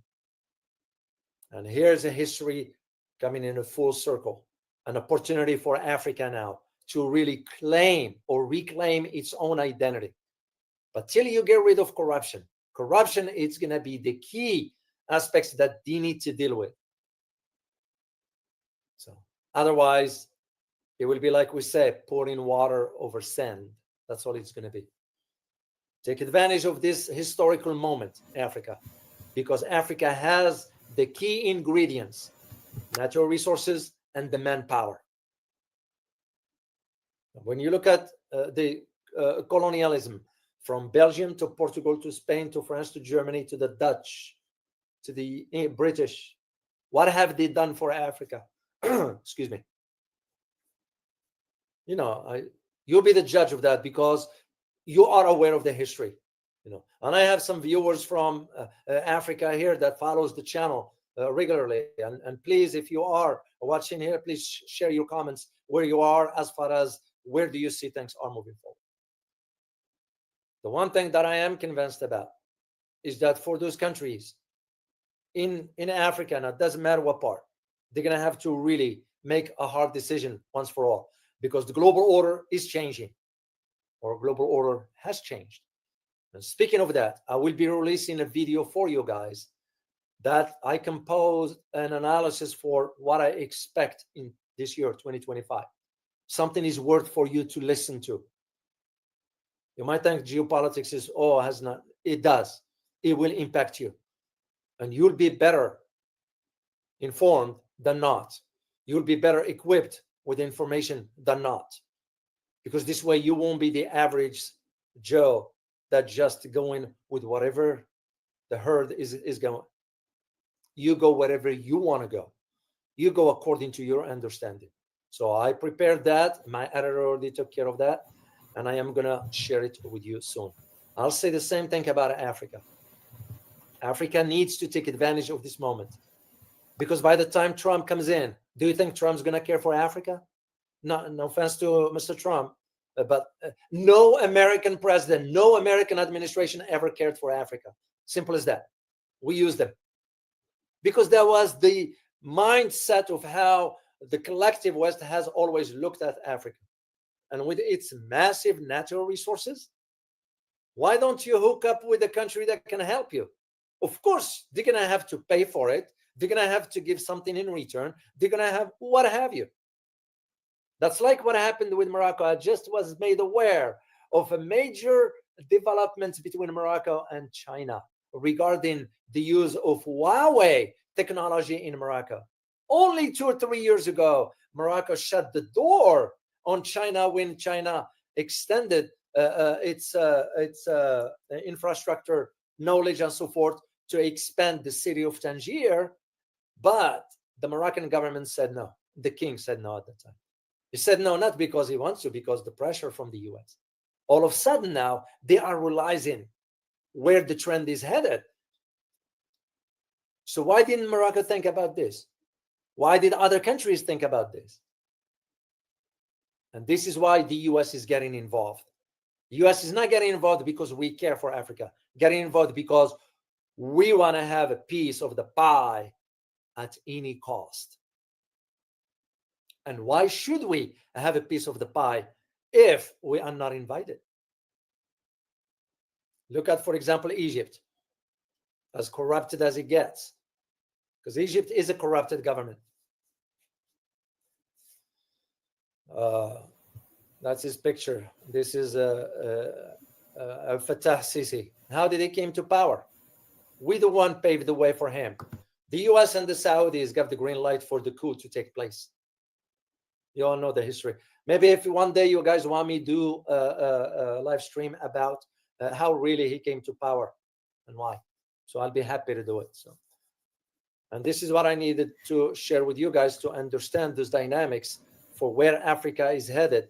The changes in the global stage are in favor of Africa if Africa plays its strategic cards the right way.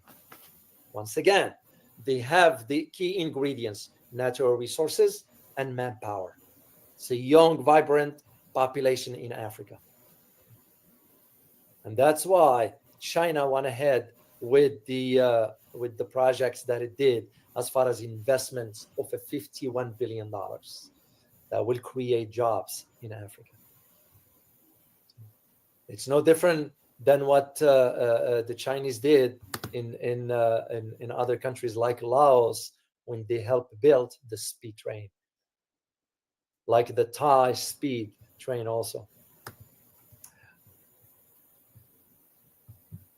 So anyway, this is what I have to share. I think that's Kofi, follow me.